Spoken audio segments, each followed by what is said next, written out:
a special night of the podcast. I am Josh Pentalaresco. This is Matt Pickering and Pickering Woodworks. And so normally I'd be advertising this one a little bit more due diligently, but March snuck up on both of us in very, very interesting ways. So in your case, though, it seems like you've just been busy just doing your thing. I basically spent all of January and a little bit of February just like working on back orders from Christmas. Like it was just a crazy time for me. So, and now just switching gears and getting ready for the show season because this year we're doing shows. Oh my I goodness. know. Yeah. No, well, I think we're past the lockdown phase of this permanently. I just don't think at this point people are going to be that gung ho to go back into lockdown or any mandates or restrictions at this point. Yeah, well, it's been a long haul. It's been over 2 years now. So I mean, like it's hard. I mean, and as much as it's a little scary to get back into the big crowds and stuff like that. The next show we've got coming up is the big Calgary Expo, and that one has historically had almost 100,000 people attend, and Yeah. I get into a room with like 50 people now, and I'm like, disease, unclean. Oh my god.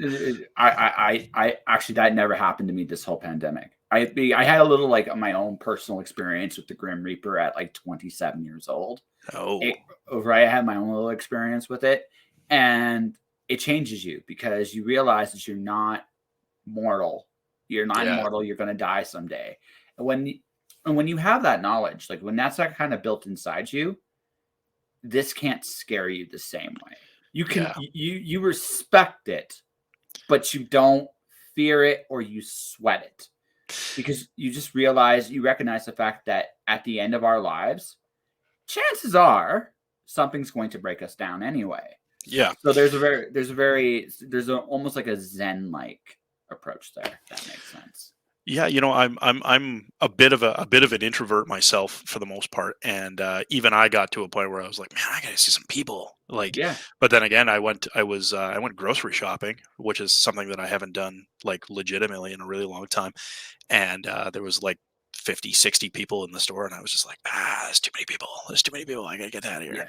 Yeah. Yeah. Almost like getting like almost agoraphobia. So Absolutely. it's been bit of a weird thing. So, getting back into shows and stuff like that, where there's going to be just hordes and crowds of people, it's going to be a little bit eye opening. I think the psyche of people is going to have changed a little bit.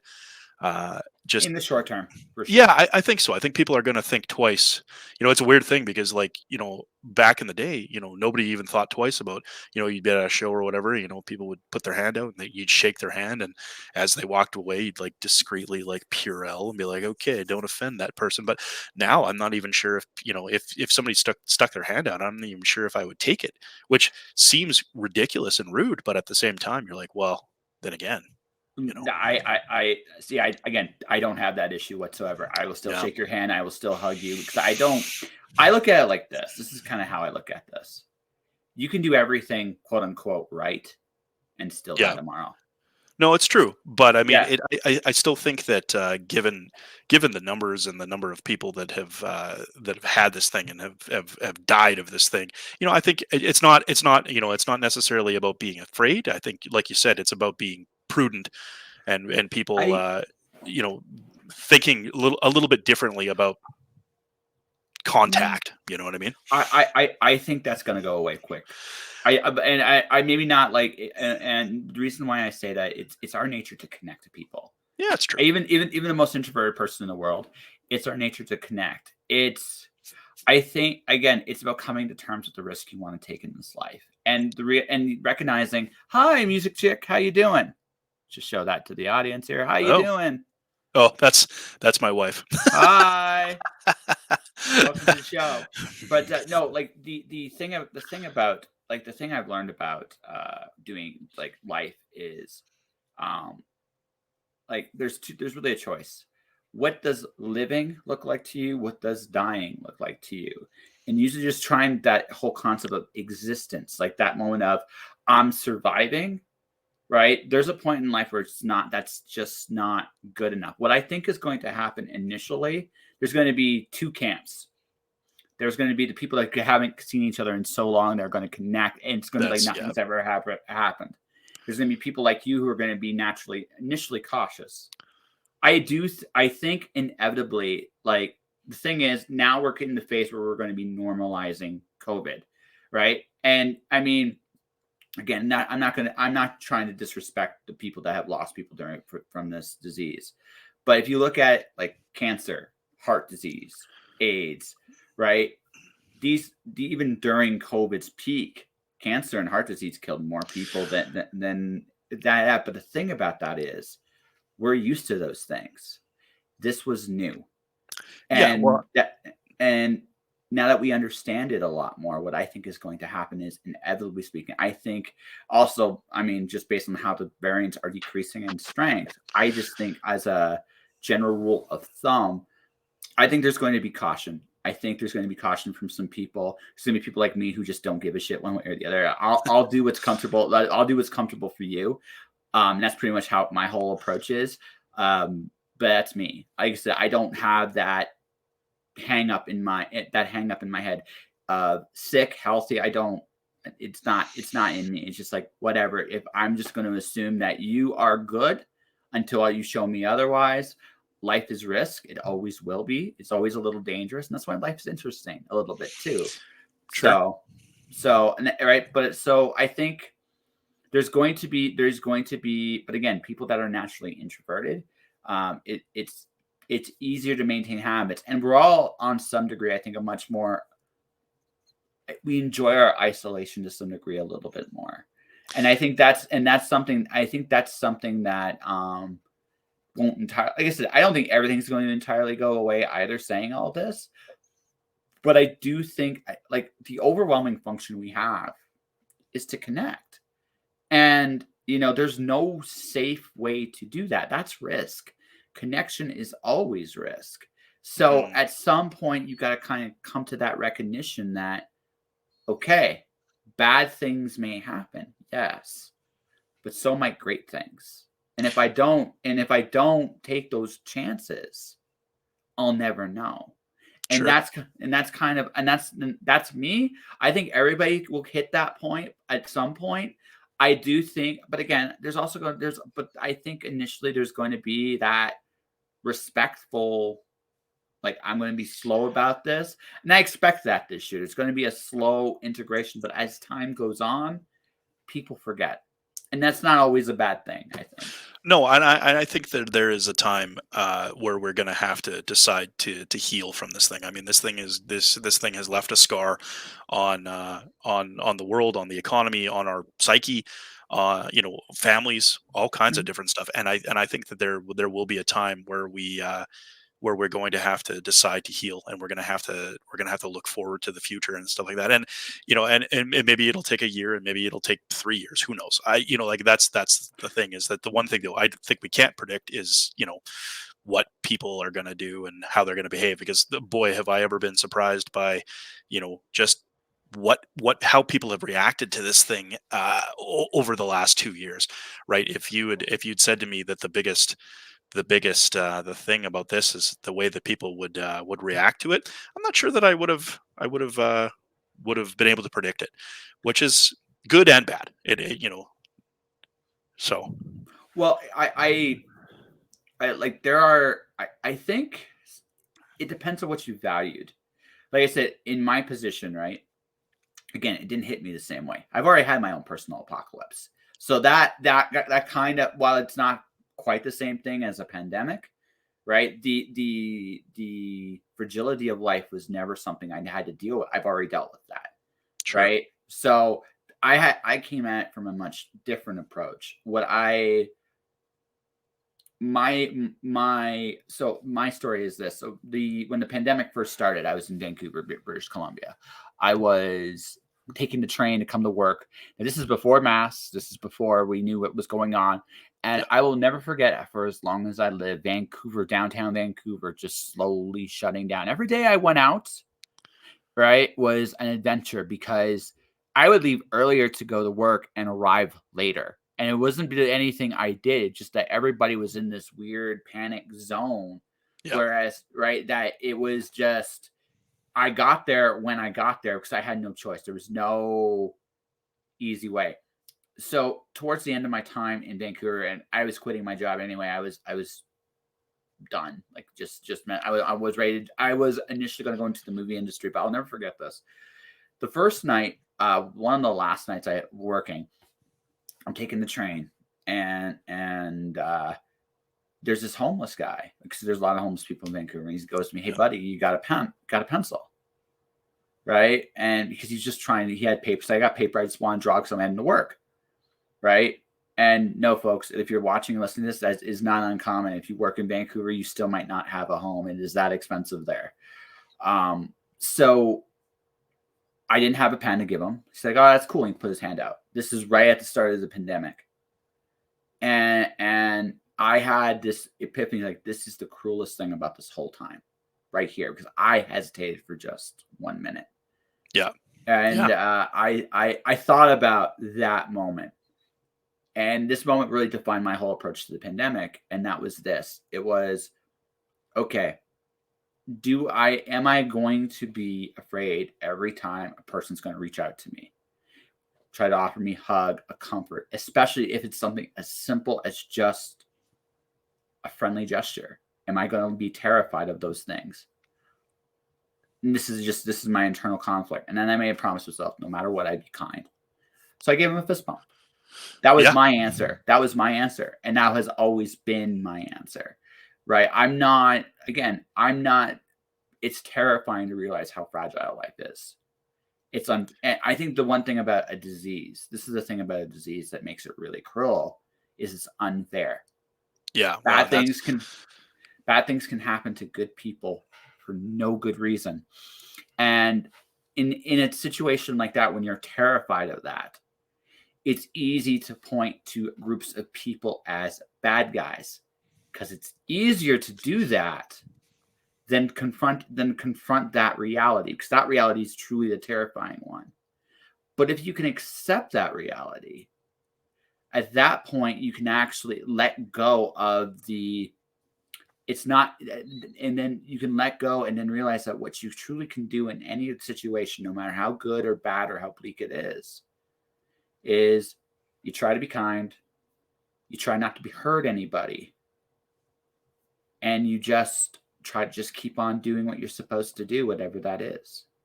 Does that make sense? Yeah, I absolutely agree, and I think the point that you made about kindness is something that because like in a lot of cases, aside from oh yeah, wear your masks and you did your social distancing, there wasn't a whole lot you could do for people, right? Because you couldn't necessarily be around them all of the time, so just lending an ear and and listening to people and being kind and respectful, especially when you encounter somebody like sort of in the service industry, right? I mean, the stories of servers and nurses and doctors and just taking abuse off of people. And I think that one of the things that we needed to work on and we needed to learn is that kindness. So Mhm. I do agree with you on that for sure. Absolutely. Yeah. So, like, again, and this is my answer. It's not necessarily anybody else's answer, and doesn't need to be anybody else's answer, but I refuse to be terrified. I accepted the reality of the risk, but I think human beings are at their absolute worst when they let fear rule each and every decision. Right. And that doesn't mean forego caution completely, but it's also just to be aware, like, again, it's that risk factor. There's always going to be a risk no matter what you do.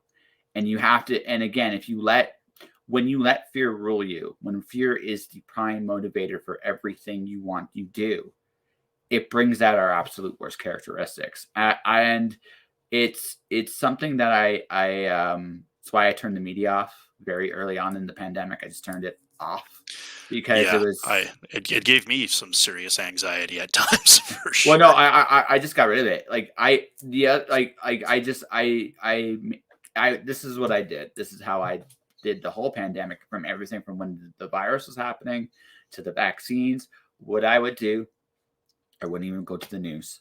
I wouldn't listen No. to the experts on television. What I would actually do is I would go to the actual either scientific papers or not government like reports. That's Wow. it. Yeah. That's all I Yeah. listened. That's all I Well, read. that's Yeah. good. Yeah, well, like, that's what I mean. There's so many people that are like, "Oh, I did my own research." I'm like, "Oh, really? Did you? Which peer-reviewed journal were you reading?" "Oh, what? No, no, no. I got That's a Facebook." little sadly that's a little hypocritical too, because unfortunately, even for people that went with the vaccine, there's still no peer reviewed double blind trial Well, on the vaccine. how could there be a double-blind trial on a vaccine that's brand new and Yeah, on a exactly. disease that's brand new? But that's my point. But that you can't have that. So when we still took it anyway, which means like if you compare it to some of the other vaccines that are out there, it's nowhere near as tested on people, right? So There's still 20 years worth of research that that exists outside of COVID because we had SARS, right? I you know what actually I I, 60, I, I don't know 60. I don't know about you, but I'd kind of like to not talk about COVID. No. So no. It's fair. It's fair. Like I said, like all I'm saying basically, and then we'll move on is, you do the best you can, and that's all you can do. You just do the best you can, and you got to make decisions based on what you know. I just made, like I said, two basic promises. I wasn't going to be afraid of anything, and I was going to try to be as kind as I could to people in general, no matter what. And that was Mhm. it. Cool. Yeah. Yeah. Well, that's all we can do, right? Yeah. I mean, you can run around and you can scream into the wind, but at the end of the day, I don't know that was gonna change anything. So I think it's a good approach to Yeah. No, that's just it, right? Accept what you can't control, do what you can. That's it at sure, the end of the day. cool, All right. So let's move on. Let's move on to something a little bit more friendly. sure, So, okay, obviously you're a Star Wars fan. I can see your Death Star thing in the background. yeah, yeah. Yes. So So, since I was a really little kid, this was something that was always very important to me. When people ask me like what's your favorite thing? Well, I talk about Star Wars being my religion. So that's it's a big deal to me, and it becomes a big part of my work as well. So yeah. So like you make wooden. Actually, so Pickering Woodworks is your company. yep. So what I've seen people that have carved wood, right? hmm So is that how you started, or is that what? No, not at all. So. Uh, Woodworking for me is not something that I ever sought out to do. It was not something that when I was a kid, I was like, oh, I was really interested in woodworking. I've never taken a shop class. I've never done anything of the sort. My education, I'm actually a high school teacher, and I'm not a shop teacher. I'm a high school English teacher. Mhm. That's what I did. Um, about 10 years ago, I got involved pretty heavily in community theater, and I was really interested in how sets went together, and so we started building sets that were more and more elaborate. And I started to realize that the tools that I had, which were zero, uh, were uh, were pretty inadequate. And so I started collecting some more tools to do different jobs and things like that. A part of doing community theater is because there's not very much profit in it. You got to do a lot of fundraising, and so I started making boxes to sell sort of at auction. We would do these sort of opening night galas at the beginning of the run of our show, and it started off basically because I used to make my own beer and wine. I still do a little bit, but not nearly as much. I don't have as much time, and I wanted to put together a box to give away some of the beer and the wine that I was making. And so I had a chop saw and I had a brad nailer. That was all the tools I had in my garage. That was it. And so I took that chop saw and that brad nailer and I made the world's ugliest box. And I burned I had like an old wood burner that had like letters that you like screw in, and you'd do one letter at a time and you'd brand those letters in. And so I wrote the name of the theater company, Scorpio Theater, onto this god awful box that I made. And I put a bunch of bottles of mead, which is one of the things that I make. And this stupid box went for several $100s on auction. And I killed myself laughing, and I was like, well, okay. So we started making more boxes, and as time went on, I started to make them more and more elaborate, and they started to get to be more like um, tailored to the show that we were doing. We did a production of Frost Nixon, for example, and I made the box look like an old school, like reel to reel, like tape recorder.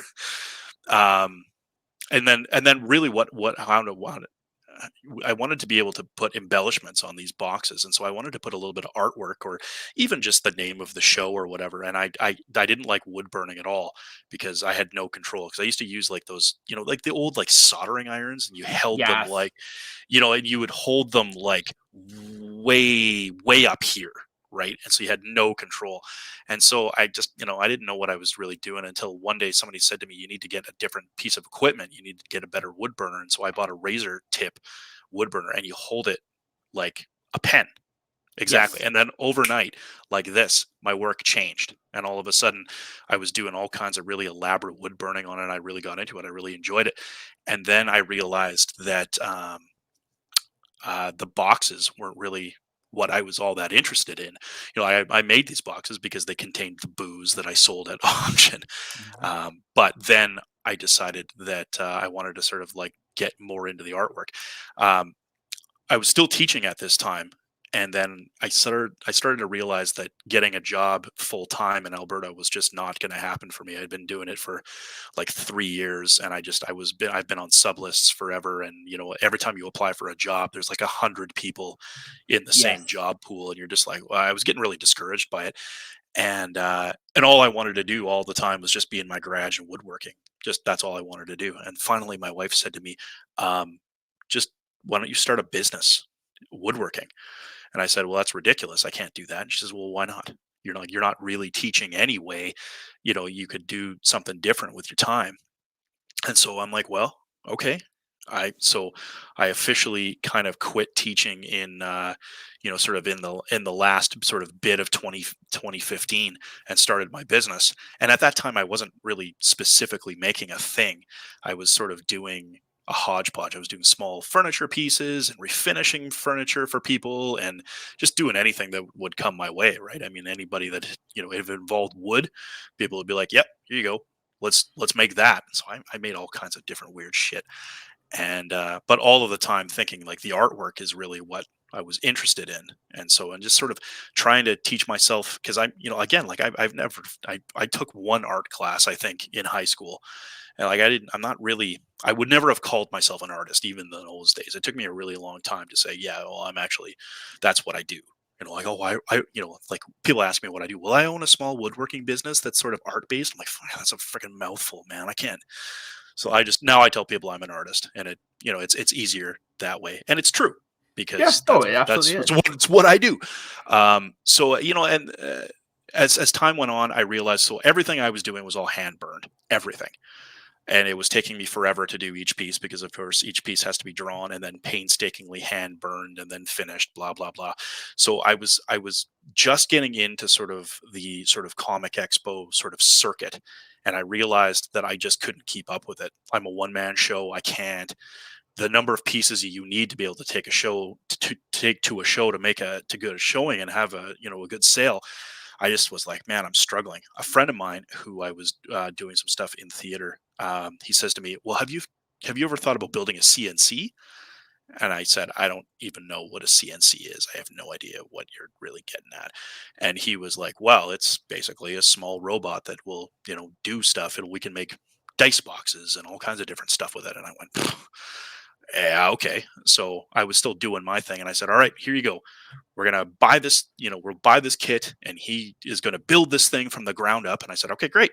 So we did that, and I spent a whole bunch of money on this machine, and I was terrified of it, because I'm like, what if my business totally changes and I don't know anything about this thing, and like, what if it breaks? Like, what do I do with this thing? And anyway, we started off making like little dice boxes and different things that the machine was doing, and then I wanted to put some artwork on it, and we decided to try V carving. And V carving is essentially, you have a 60-degree V-shaped bit, and it carves very, very shallow into the wood, and that's where it puts your design on. And so we started experimenting with that, and then again, it was one of these crazy light bulb moments that I had, that I was like, this thing has almost limitless potential to do artwork. And so really, I mean, like, I do a lot of different stuff, like we manufacture things and parts with the CNC, but really the main thrust of it is this V carving.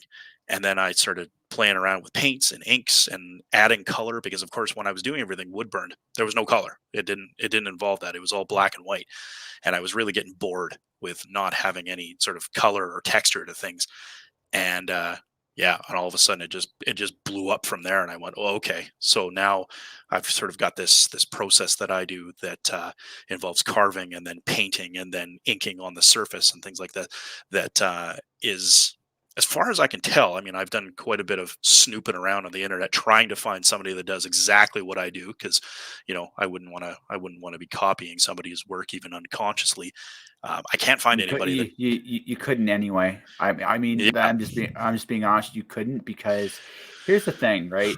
Even let's just assume, for the sake of argument, just for the sake of argument, that someone has your skill set sure. and you're in the same tools you have, right? They would make completely different things from you. Yeah, well, they wouldn't think of it the same way as I would, No, right? I mean, and, exactly. and that's exactly it. I mean, and I've seen lots of, and I did wood burning for years, and I know a couple of other guys that are. It's funny. There's another guy that I follow on Instagram, and he's it's like looking back in time with a time machine, like 5 years to where like I was then, and he is now, and he's sort of doing his thing like that. But it's funny to watch it, because it's really a similar style, but it's not at all the same, right? I No, mean, because he's got a different background, he's got a different way of thinking of it, totally different style, even though it is similar. So it's interesting to me that you can have so much variation in it. And like for me, the sky has been really the limit on doing these art pieces. So, and they've just been getting bigger and weirder and more intricate. And and what it is that it basically comes down to I do things that interest me. You're like, when I started out, I was always like polling people. What do you want? What do you want to see? What do you want to do? What do you? And people would say, okay, because I was doing superheroes for quite a while, and I was like, well, what do you want to see? And they're like, well, I want the Flash, and I want, Green Lantern, and I want Batman and Spider Man, and blah, blah, blah, blah. And so I would do all of these things, and then people would be like, yeah. They'd be like, well, cool to see it, but I'm not going to buy it. And I'm like, well, okay. So I decided that I'm not really going to do things necessarily that I think people want, because you could chase that like hmm forever, yes, and just decide to do things that make me happy and that I'm passionate about. Star Wars is definitely one. Lord of the Rings is a huge one for me. I mean, interesting. it's not necessarily a surprise as somebody who's to teach literature that Lord of the Rings is a big deal to me. But yeah, and I go all over the place. There's ones that I don't necessarily touch. Anime is a good example. I don't really It's get not into your anime. thing. Well, it's just not something that I was ever into when I was younger, and I really don't understand it. And my fear is, if I was just like, I'll just throw out an anime piece, I'm gonna get that person that is gonna, they're gonna walk up and they're like, "Why'd you choose that one?" I'm like, "Oh, I don't know. I Well, liked it." but there's you want the way out. Do you want the way out? No matter if you ever go in that situation, it's like, what if I screw it up? Why'd you do it? Because it looked cool, at Yeah. least to Well, me. And that's it. And but you screwed up. And you know what? I kind of look at it like this. Okay, how did I screw up? Right. And again, if you so, and I'm also a big literature dude. Like I write books. I write books on top of doing this podcast, and okay. I'm actually my next book release is a homage to Ray Bradbury's Fahrenheit 451. I I love love that. Bradbury. Love Bradbury is Brad. amazing. Love Bradbury is Bradbury. amazing. Um, also, on a personal note, if like I'm just be very curious of your take of either dandelion wine or something wicked this way comes. Boy, it's been a lot. It's been a while. So when I was in university, I was doing an English degree way Yeah, back. yeah. I had a specialization in speculative fiction, and a serious one in sci-fi. And so It's weird because when you do an English degree, you don't always read the entire text because you would never But have you don't time have for time. that. You know, You don't have time. you read a lot of excerpts and stuff, and of course, I have read both of those books. Um, boy, sorry, which one? Usually, something this way, something Something wicked this way this way comes. comes, and It's then this Halloween horror like yeah, yeah. carnival You know, thing. what was the other one? It was the Halloween tree that you were asking No, about. I said Dandelion Wine. Halloween Tree would be wicked. Martian Chronicles would also be wicked. Yeah, But the thing about those two, if I'm not mistaken, Halloween 3 is also a short collection. So yeah, you'd have to yeah. pick one, right? Right now, It's hard. Yeah. yeah, you have to pick one. On both of those, that would be really hard. Now, there's only one short story collection of his that would be easy to pick, and that is Ours for Rocket, because you're freaking doing a rocket. Because Oh let's be yeah, yeah. right, No, right, right, no. right. You're doing that, but your how do I put this? Uh, it's one of those situations where we all take after kind of things we love. Like for me, I hope you don't hold this one against me too much. I read Robert Jordan first, so for me, when I got to Tolkien, it wasn't the same. Like maybe if I got into Tolkien first, it would have been the other way around. Yeah, But and you're probably right. And I've read Robert Jordan too. As hard of a thing that is to do, because it is a like the Wheel of Time is an enormous series, oh and yeah, I know you know, and of course he died before he even finished it, and it was this crazy thing, and it was a good time for me because when I first got out of high school, I was working at a bookstore, and I was like, yeah, oh good god, okay, so like I bought way too many damn books. I never made a penny at that job, but it was, Robert Jordan is one of these ones that I'm interested by it because he's not one of the authors that I would choose to read now. Like if it were now when I read and I read it, I'd be like, okay. As opposed to when I did read it, it was it was sort of a zenith of high fantasy for me at the time. I think your tastes change and things like that sure. as you get older and things like that. And Tolkien again is one of those ones that that I'm I'm very it's very important to me, but it's also very important canonically, right? Oh no, no, no. Hey, listen. I say this with all the respect in the world. Tolkien's not my cup of tea, Mm, but even I would say this. Without Tolkien, there is no Jordan. Without exactly. Tolkien, with the Tolkien go, you had to, like Tolkien owes his stuff to Joseph Campbell to some degree. But Sure. but if you go beyond, but if you go like Tolkien pretty much invented, there'd be no Terry Brooks. There would be No, well, no, high fantasy doesn't really exist without yeah, Tolkien. yeah, yeah, no, It's just yeah, and then high fantasy gave way to urban fantasy, which gave way to some of the current fantasies yeah, today. yeah. So Tolkien is the father of all of that stuff. Well, and I absolutely agree, and that's why, and it's interesting from that perspective, for doing pieces that represent that work, is that there's certain genres that will eventually not be as popular as they were a couple years ago. Lord of the Rings never loses that It's pace. it's a It's classic. timeless. It's It's a timeless. classic. Yeah. It's one of those things. It's interesting that because of course I used to do a lot of Harry Potter stuff, um, and it's one of those. And I'm not saying that it's necessarily about the work, but I think it's it was super super super super popular, and then J.K. Rowling said a bunch of crazy stuff, and then it wasn't as popular anymore, and so I'm looking at it and I'm like, and I was never a big Harry Potter fan. I know I get a lot of flack from people about that. No, I can, like, again, I can respect, like, we don't have time for everything. Like, we just No. don't. No, Well, we and don't. I read all of them. I did, because Yeah. again, I was working at a bookstore. I was working at the bookstore when the fourth one, The Goblet of Fire, Oh came my out, god. So you got and the you blew up. Like, you were in there when w it blew up. well, geez, Yeah. man, I came into the store and I had no idea there was like 250 people lined Yeah. up around the mall when I got there, and I was like, "What the hell is going on?" And they're like, "Oh, everybody's here for their pre-sales on The Goblet of Fire." I was like, "What?"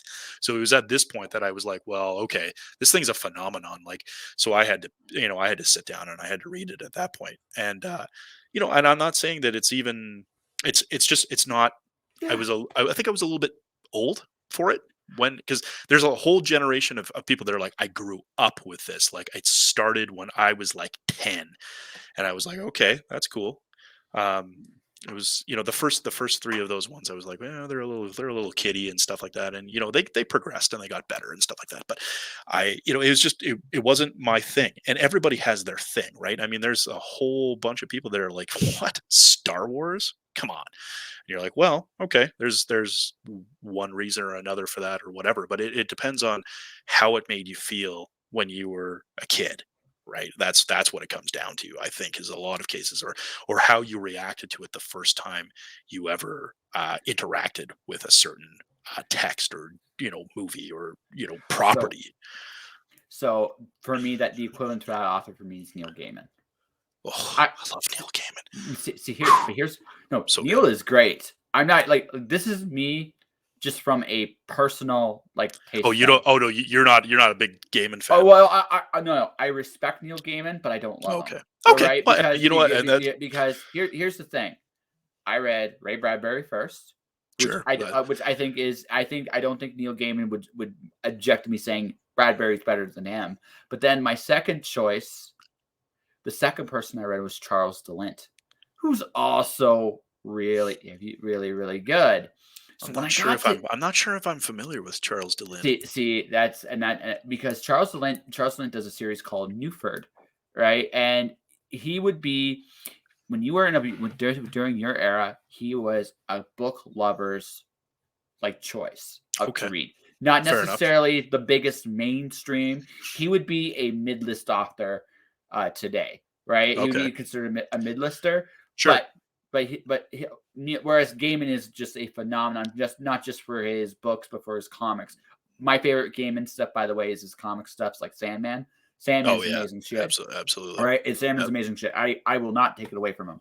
But when I read his fiction, he does a good thing of merging stories, and I think he's really good at it. But the Yeah. problem is, I read Bradbury first, who's also really good at it, and then I also read Charles DeLint, who's also really good at it. So by the time I got to Gaiman, Well, and I think Bradbury is a very different animal because he grew up in sort of like the golden age of science fiction where yes, he did. Yes, he where did. you where and you look at Bradbury's work and you look at the sort of the structure of it, it's a lot more concise, right? Because a lot of the stuff when they're writing for it, it was being serialized in like science fiction magazines, right? So you couldn't like a book like take Gaiman's like American Gods, right? Yes. You could this book, it's this freaking thing. You could never like you don't have There's a time, so right? do you want to hear the other reason Bradbury used to write really short stories?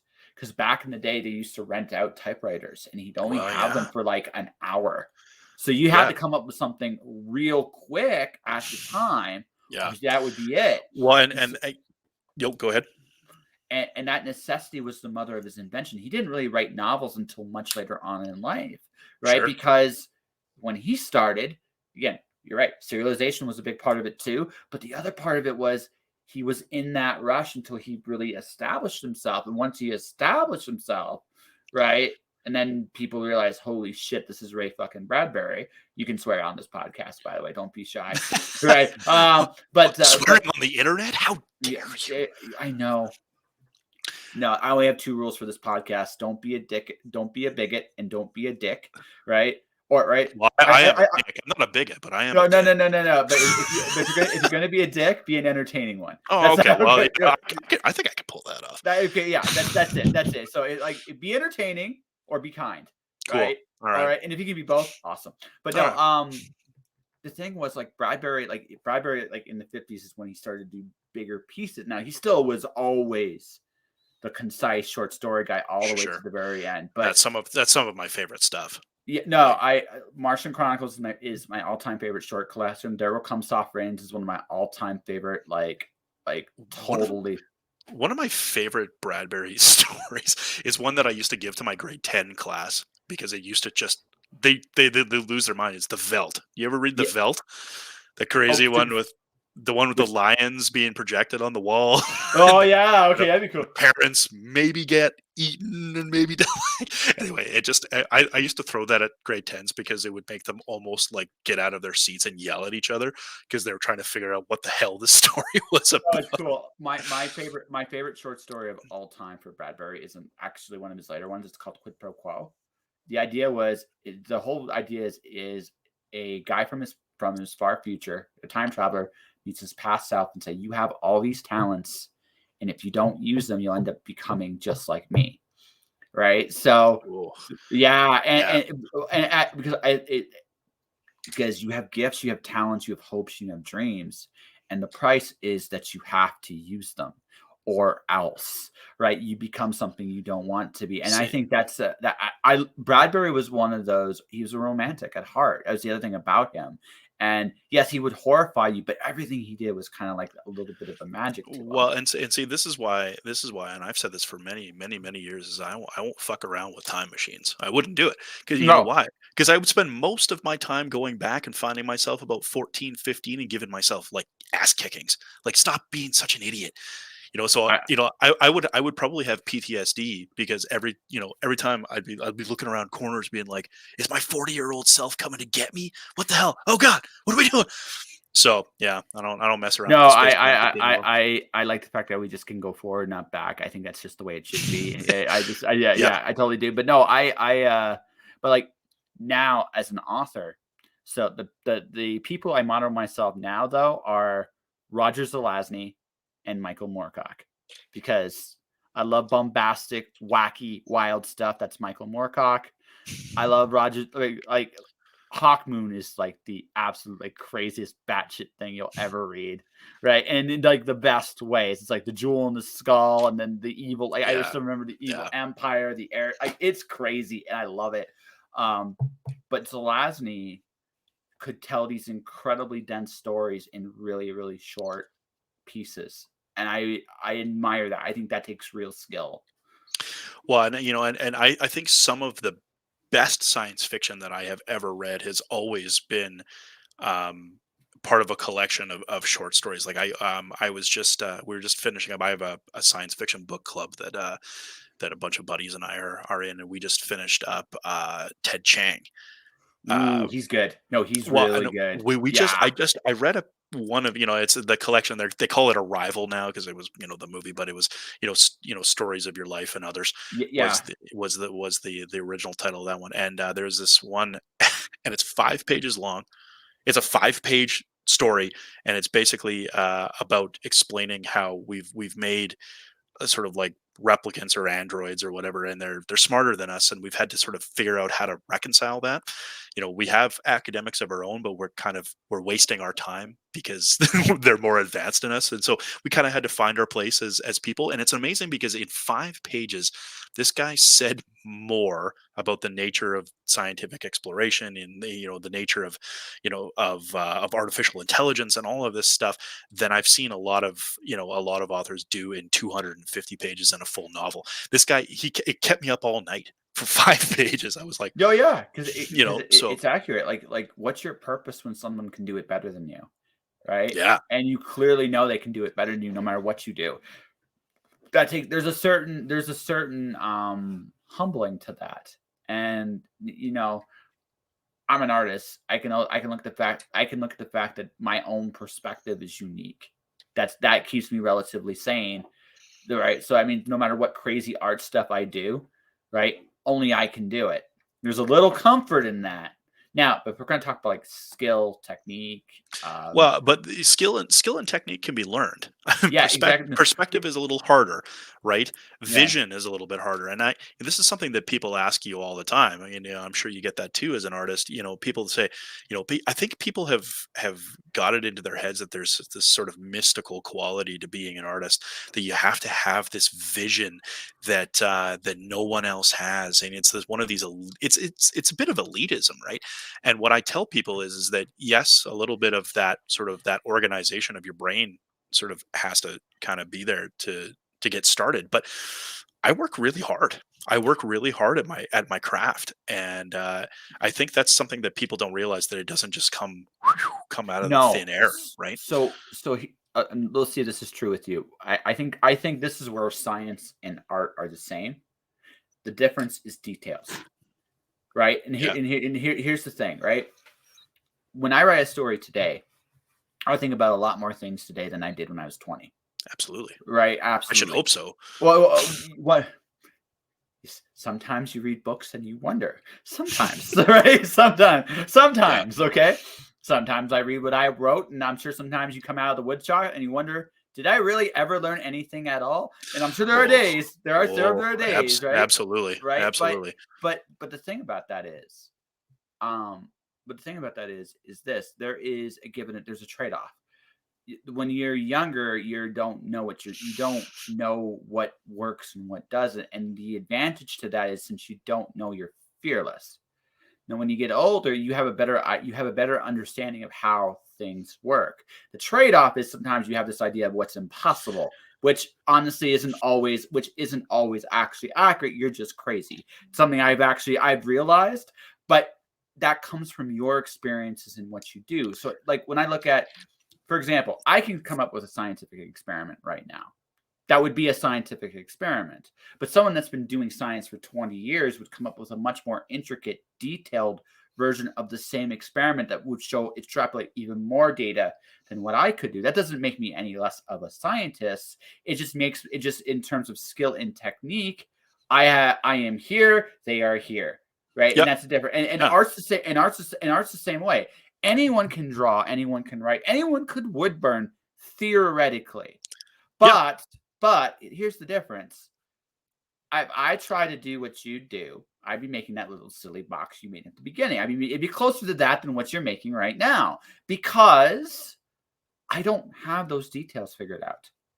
And the biggest thing about anything with the mind, anything that actually requires your brains on top of whatever other tools you need to solve the problem, it's an understanding of the details you're trying to accomplish.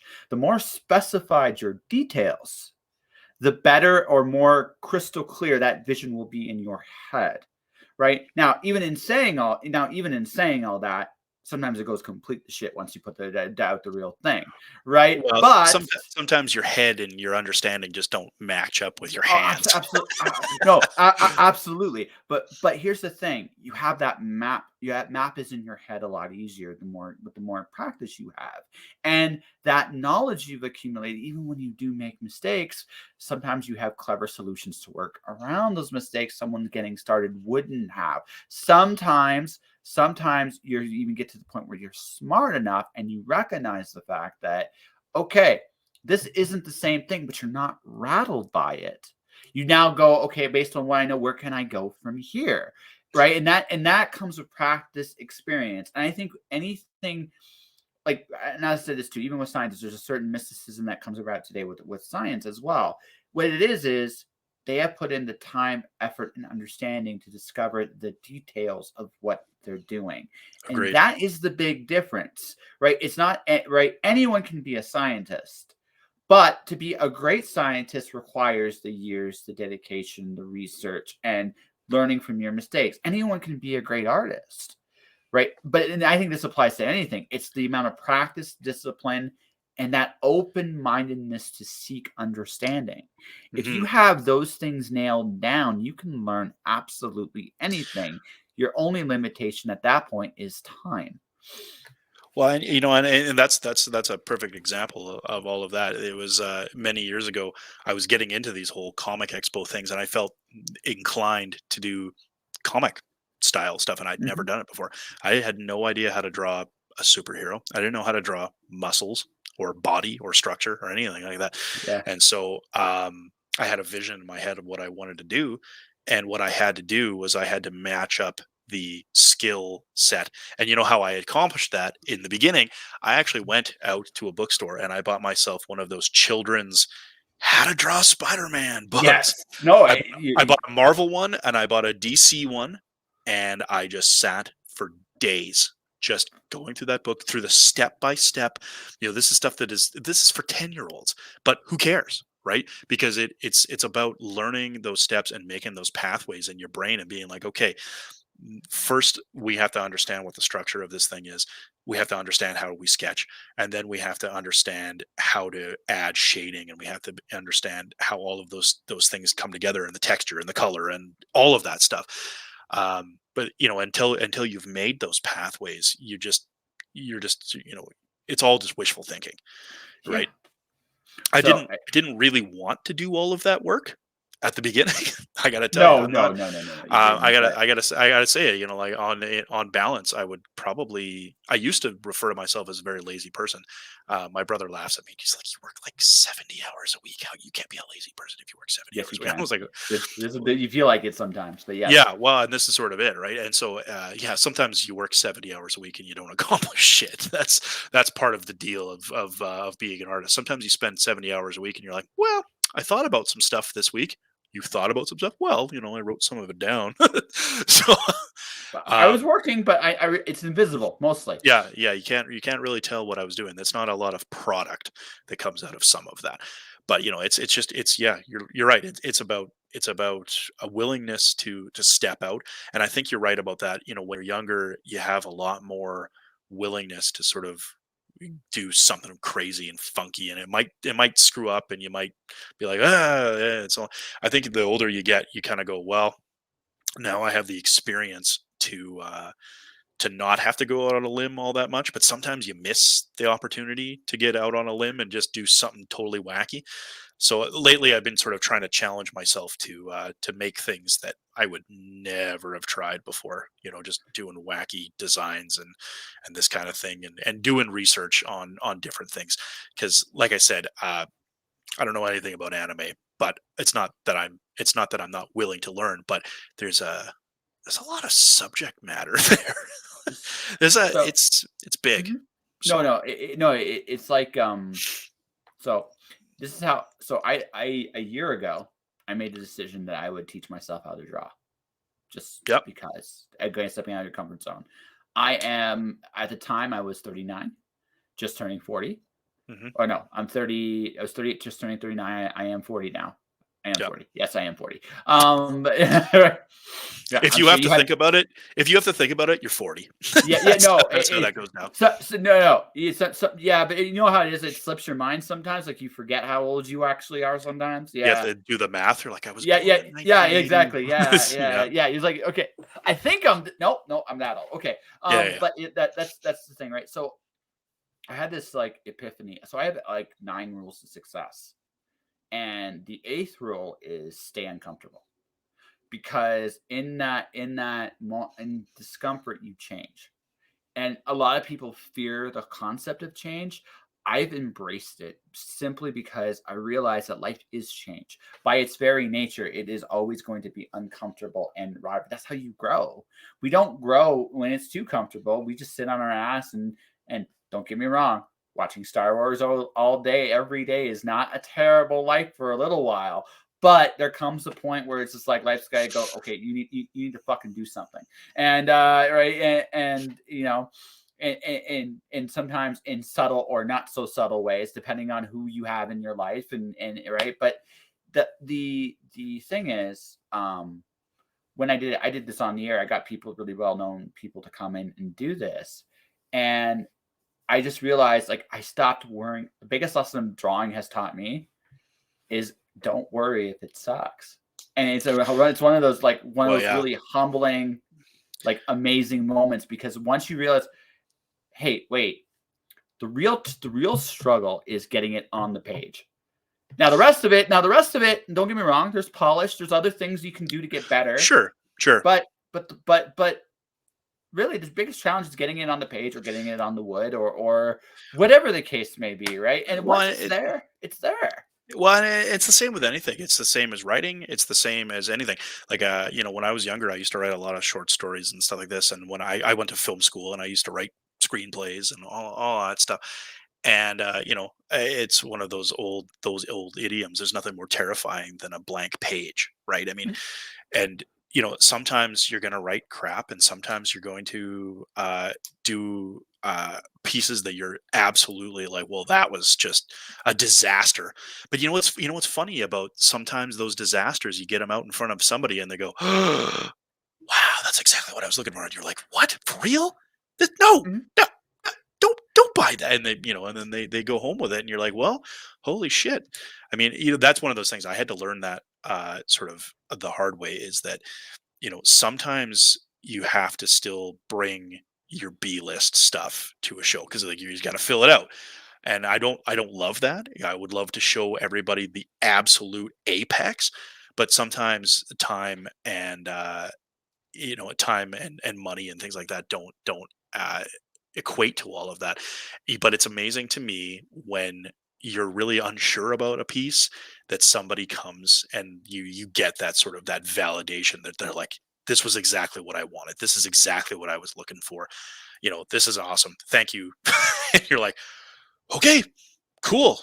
Let's ring it up. So Like, I've used this idiom with somebody. I'll use it with you. Have you ever seen like sea salt under a microscope? no.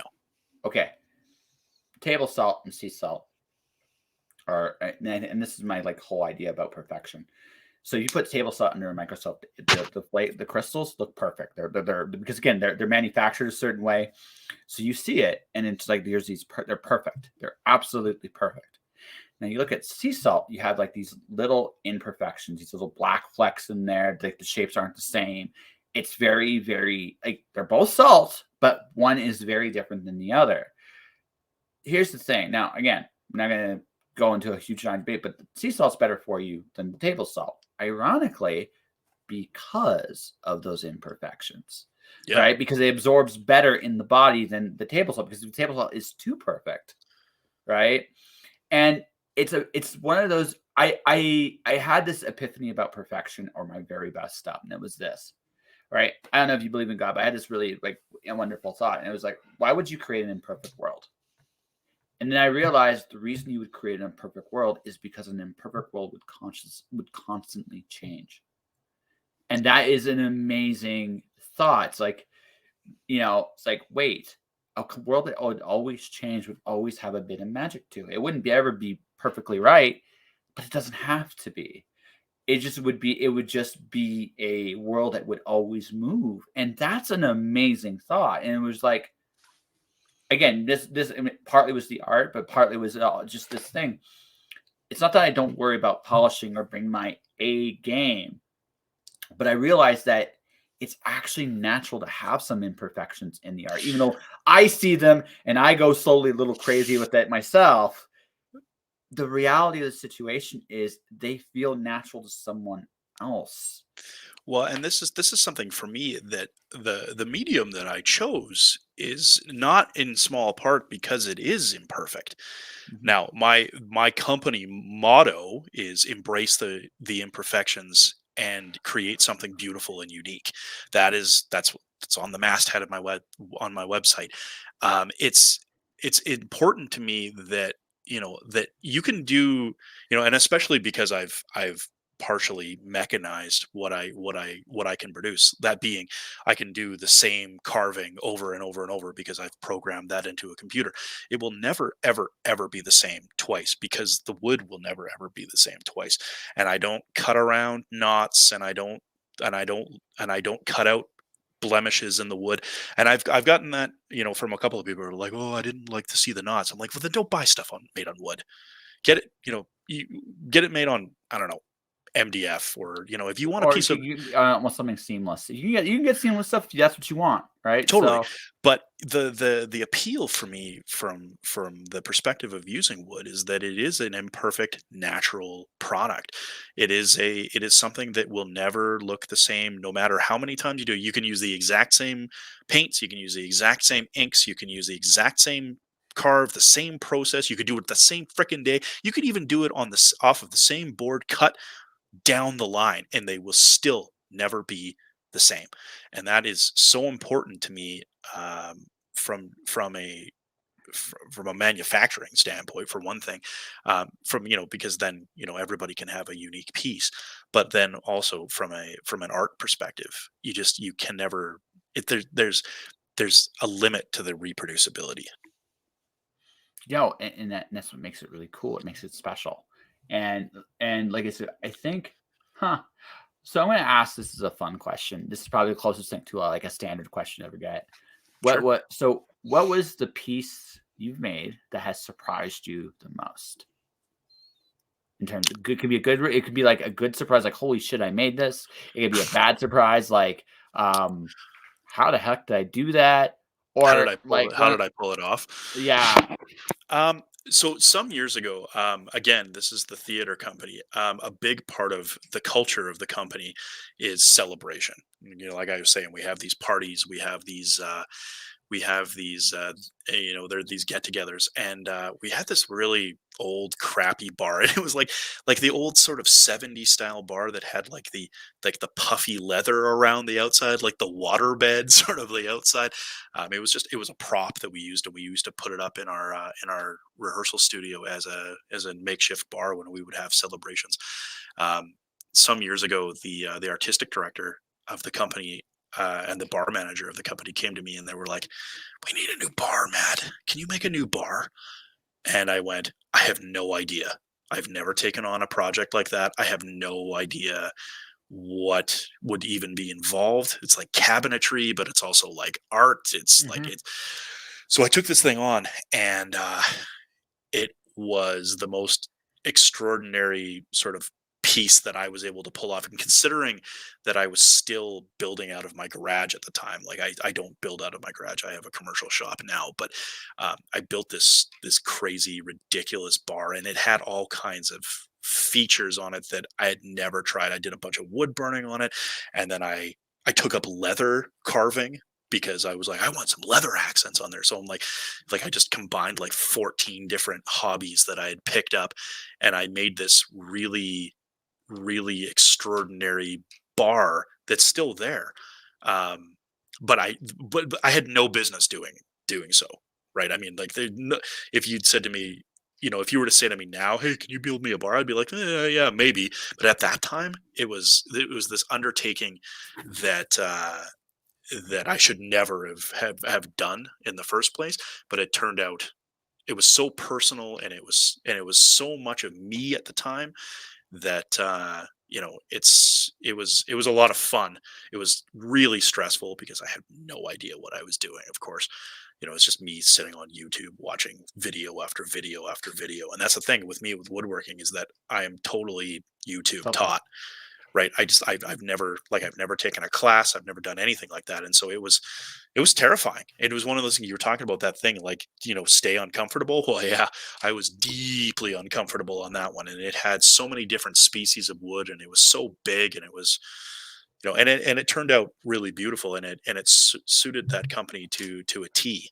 And I was really proud of it. And I'm still very proud of it. I don't get to see it very often anymore because I'm not really involved with the company anymore. But, um, yeah, it was incredible. It was an incredible experience, and the reaction, because we had this gala and we like unveiled it. Because it's a theater company. There's a certain amount of pageantry that goes along with Oh, everything absolutely. you do. Yeah, people were just like, You fucking made that? Who who do you think you are that you could make something like that? I was like that. So, and that's one of the things that, like we started this conversation sort of talking about, COVID, and the lockdowns and all of this stuff. And one of the things that I think that I wasn't expecting to not need was that sort of external validation.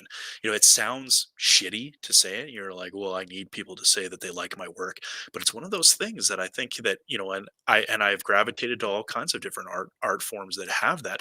It's not, people get addicted to doing theater because they love the applause at the end, and that's nothing wrong with that. It's not that you're a self-centered dick or anything like that. It's just, you're being appreciated for doing something that brings people joy. And I think that was really important. Like when I hadn't done a show in so long, we finally did there was a Calgary Comic Expo limited edition in September, and I hadn't done a show for like over almost 2.5 years. It was getting ridiculous at that point. And I was like, I don't know how this is going to go. I'm not going to sure how I'm going to feel about this. And then when people started pouring in, and they were just like, "Man, we're so glad to see you. we love your work, and we want, and just, it's so good to get involved in the culture of this all again." And that's what I'm getting excited about, actually, is with the show schedule opening back up. That you get to talk to people, you get to engage with people again, Hmm. which you know you don't really get that when you sell stuff online. And of course, that's what I've been doing to sort of get by.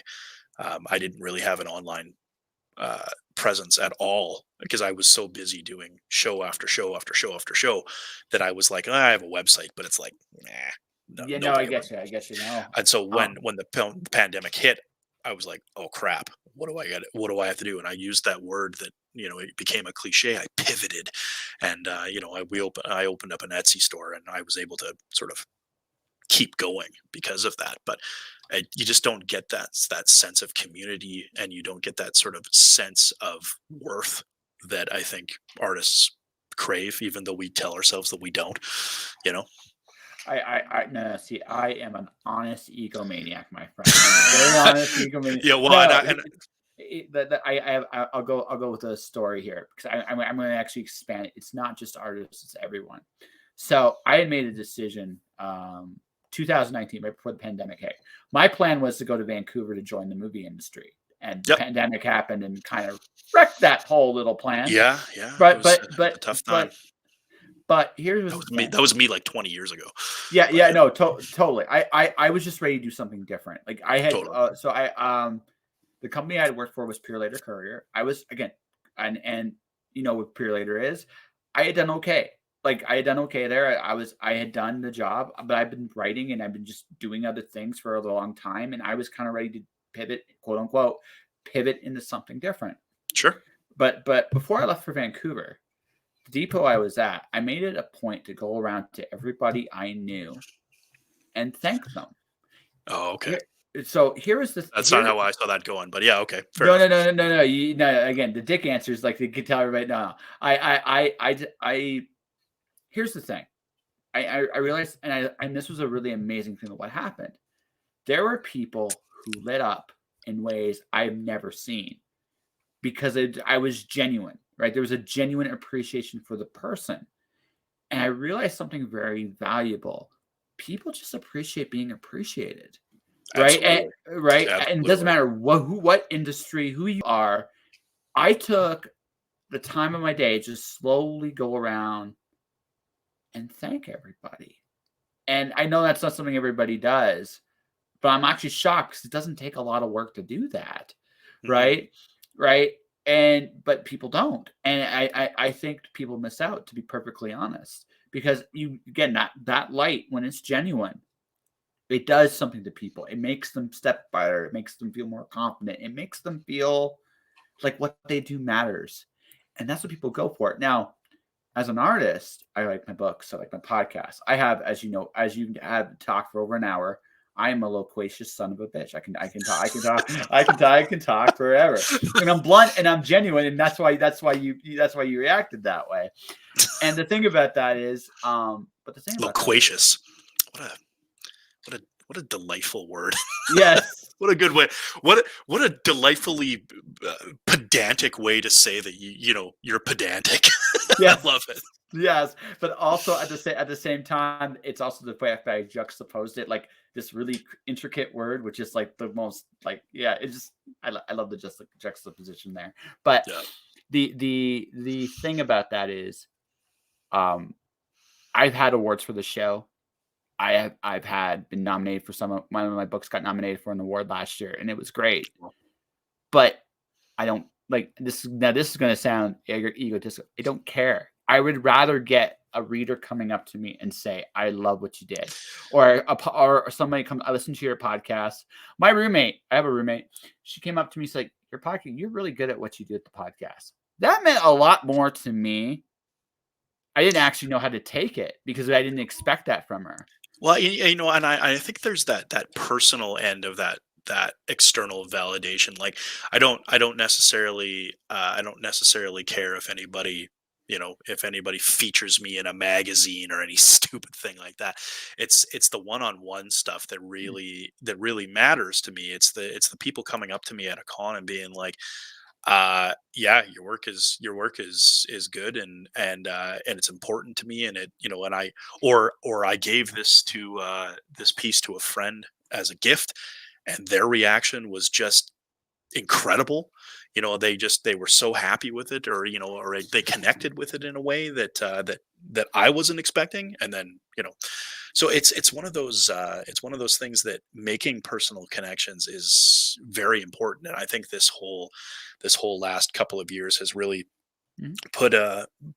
put an asterisk on that personal connection, and I'm looking forward to having the opportunity to get to engage with the community. These are my people, right? Mhm. And it's funny because I've done different styles of shows, like, and what I've found is that at the end of the day, I'm being more choosy about which shows I do, because there's certain shows that I just don't, my work and my attitude don't fit into. Like I used to do shows with Signatures. I'm not sure if you're familiar with Signatures. They do like Festival of Crafts, and they do like the big Butter Dome show. They're one of the premier like craft shows in Canada. They've been doing it for 40 years, but they're stuffy. They Mhm. are. And, and the clientele that comes there are kind of stuffy too. They'll come up and they're like, wow, that's really nice. I don't get it. And you're like, okay, that's fine. Or like, ah, my uncle likes Star Trek. That's cool. Not for me though. It's one of those things. And so what I've realized is that, you know, the feeling that you get from a show and the feeling that you get from the community of a show is every bit as important as the amount of money that you make at one of these shows. I mean, like, ultimately, I have a business, and I need to, I got to pay bills and stuff, and so I do need to make money, and so that is a consideration when I go to one of these shows. But you know what?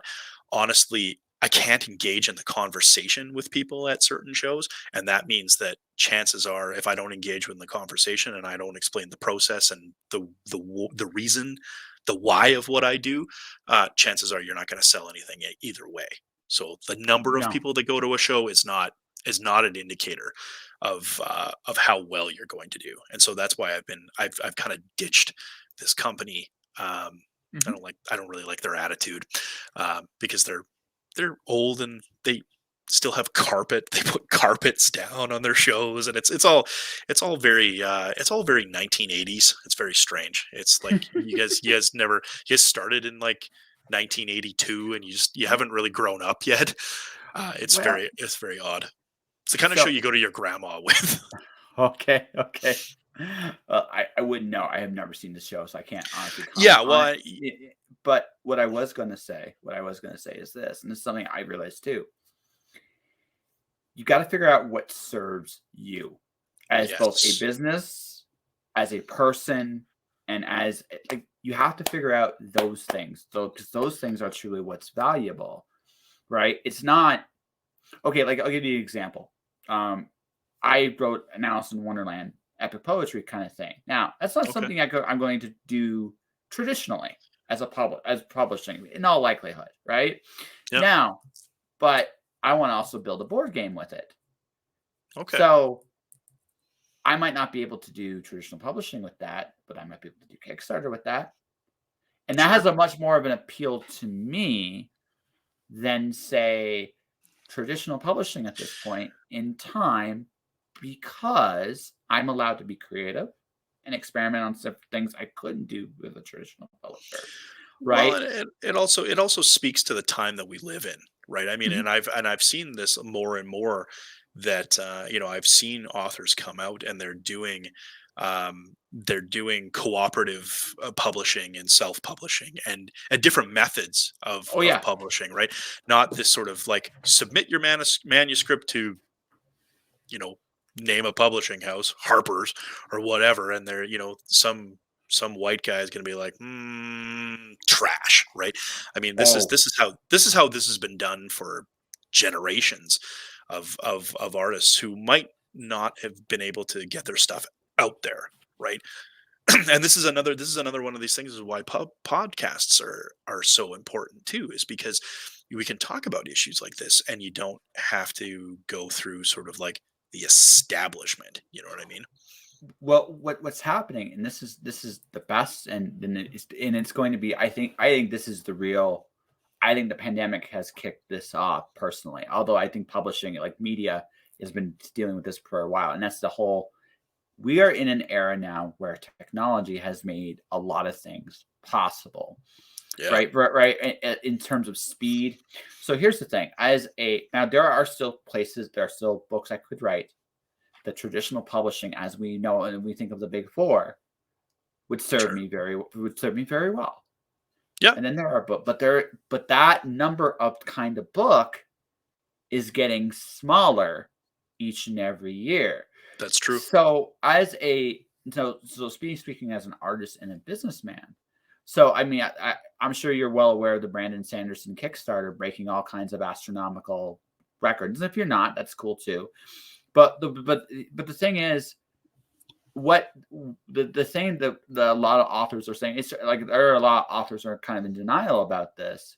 But why would Brandon Sanderson go to Kickstarter if traditional publishing was taking care of everything he wanted to do? There is a technology has made it so I can publish a book in, if I wanted to, tomorrow, if I had a finished copy. Right, I could. It's not hard anymore to get published. What that means is, from a speed efficiency point of view, I can create more product on my own than I could through a traditional publisher. Now, Sure. It's less now, hoops, yeah, fewer hoops. less hoops. Now the question is, of course, which audience am I trying to go for? Right, because that's a again, this is the business element of this. Who is my customer? Right now, I can also create my own customers, which is the other end of that spectrum. But that's really the question you're asking yourself. If you're an author, if you're an artist like yourself, you're creating your own customer base. Shows are great for you because you can go out there. First off, you can show your passion. Like, you're in an environment where like-minded people can talk to you. Like me, we can be complete dicks to each other on the air, except now you're in person, right? And now you could just talk shop. You can talk about why you're so passionate about what you make, and Yeah. to people who are genuinely interested. And when you do that, you create a connection. And when you create that connection, you create a customer base. Now, what's happened? Now, here's what's happened. I don't necessarily need to sell 1,000,000 books anymore. Maybe I only need to sell 100.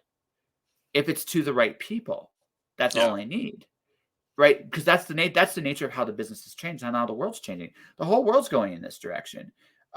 Thanks to, we are decentralizing everything. I think one of the big things about right now that's really interesting is we're going to question everything. I can get news faster on social media than I can on regular media if I want to. Again, yes, Yeah. social media has its toxic crap that goes with it, Yeah, but but mainstream media has toxic crap that goes along with it too. I mean, you have to yeah, be able to filter those things appropriately in your own mind anywhere you get information from, right? absolutely, absolutely. But just strictly speaking, from speed and efficiency, social media is faster, True. right?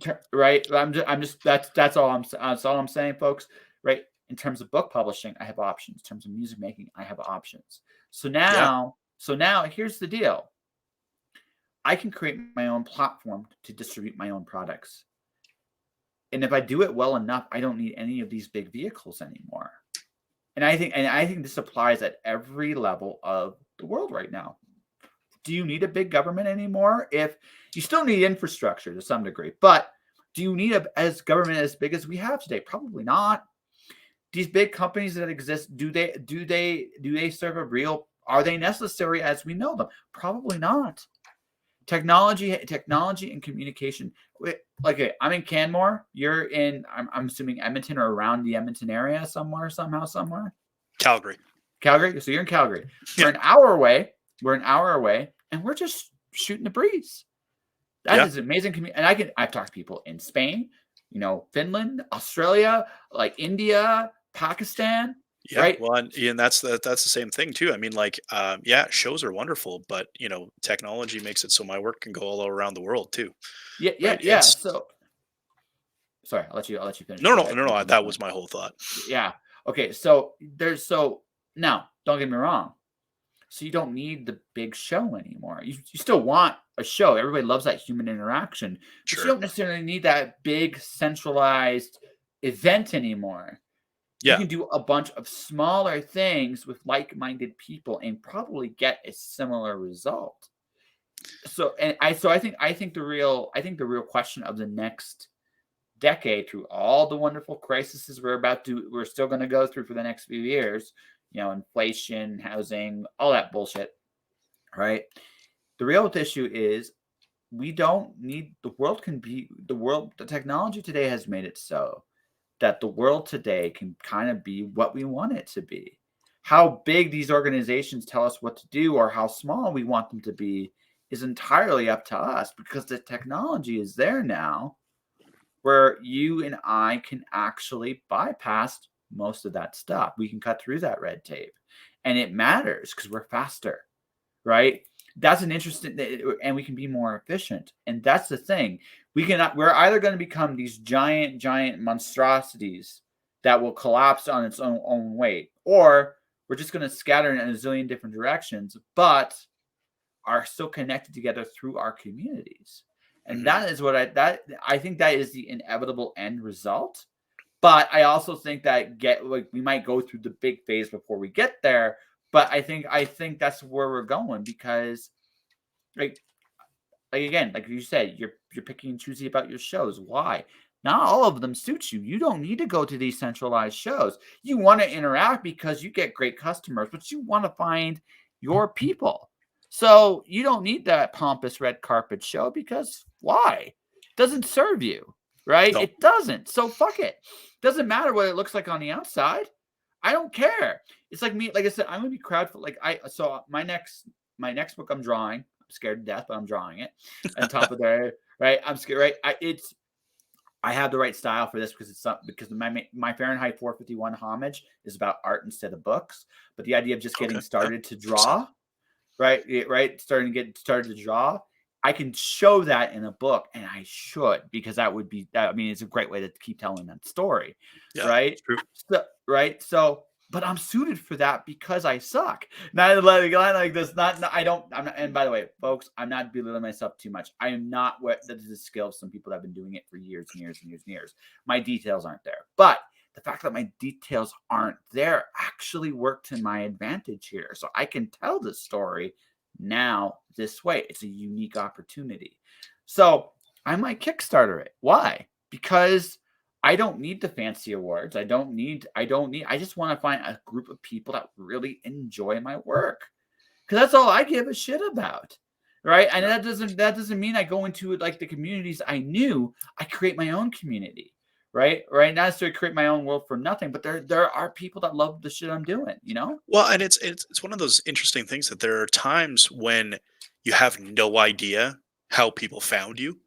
Right. I yesterday, this is something that happened. I got a knock on the shop door just out of the blue, and like with the pandemic and stuff like that, people weren't really coming to my shop. There's no reason to come to my shop really, because like it's a Yeah. dirty like woodworking shop. People are always asking me, "Can I get a tour of your shop?" Like, what? Why? You're not gonna like it. It's not like industrial light and magic up in here. Like it's just a shitty wood shop. But I had these people knock on my door, and they were asking about a specific thing, a home renovation thing that they wanted to have done, and they sought me out specifically, and I went, and I'm not suspiciously, but I was like, "How the hell did you How? find me?" And because I always have to ask that when people, and this has happened to me on a number of occasions, um, that it's a well, I found you on Reddit.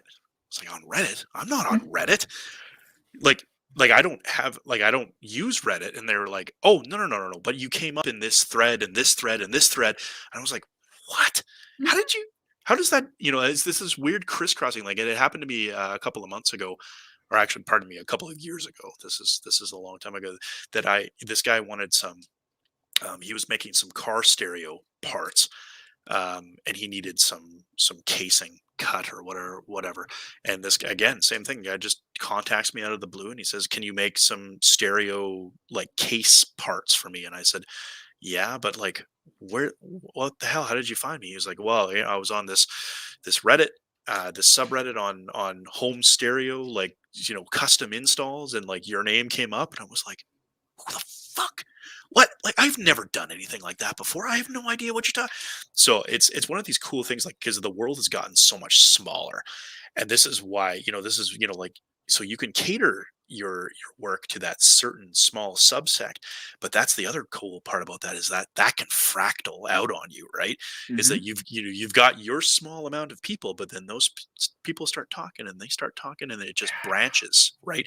And you can find yourself doing stuff that you would never have done before. I had I have a project that I'm working on with one of the guys that supplies me lumber, and he has the most ridiculous company name ever. He's called the Woodworkers Haberdashery. It is the fanciest name for the most unfancy place you've ever been in your life. It is a terrifying, like, it's it's like where horror movies would be made if they included woodworking equipment. Anyway, so this guy, but like again, it was one of these weird things that are like, these connections that get made when you're least expecting it. He has this project that he wants to work on. He's building this coffee table, and he's making this coffee table for Joel Walsh, like from the Eagles. And I was like, what? He's like, yeah, well, he wants me to work on the artwork for this. I was like, am I gonna get to meet him? And he was like, oh, probably not, but like you still get to say that you made a coffee table for Joel Walsh. I'm like, what? That's ridiculous.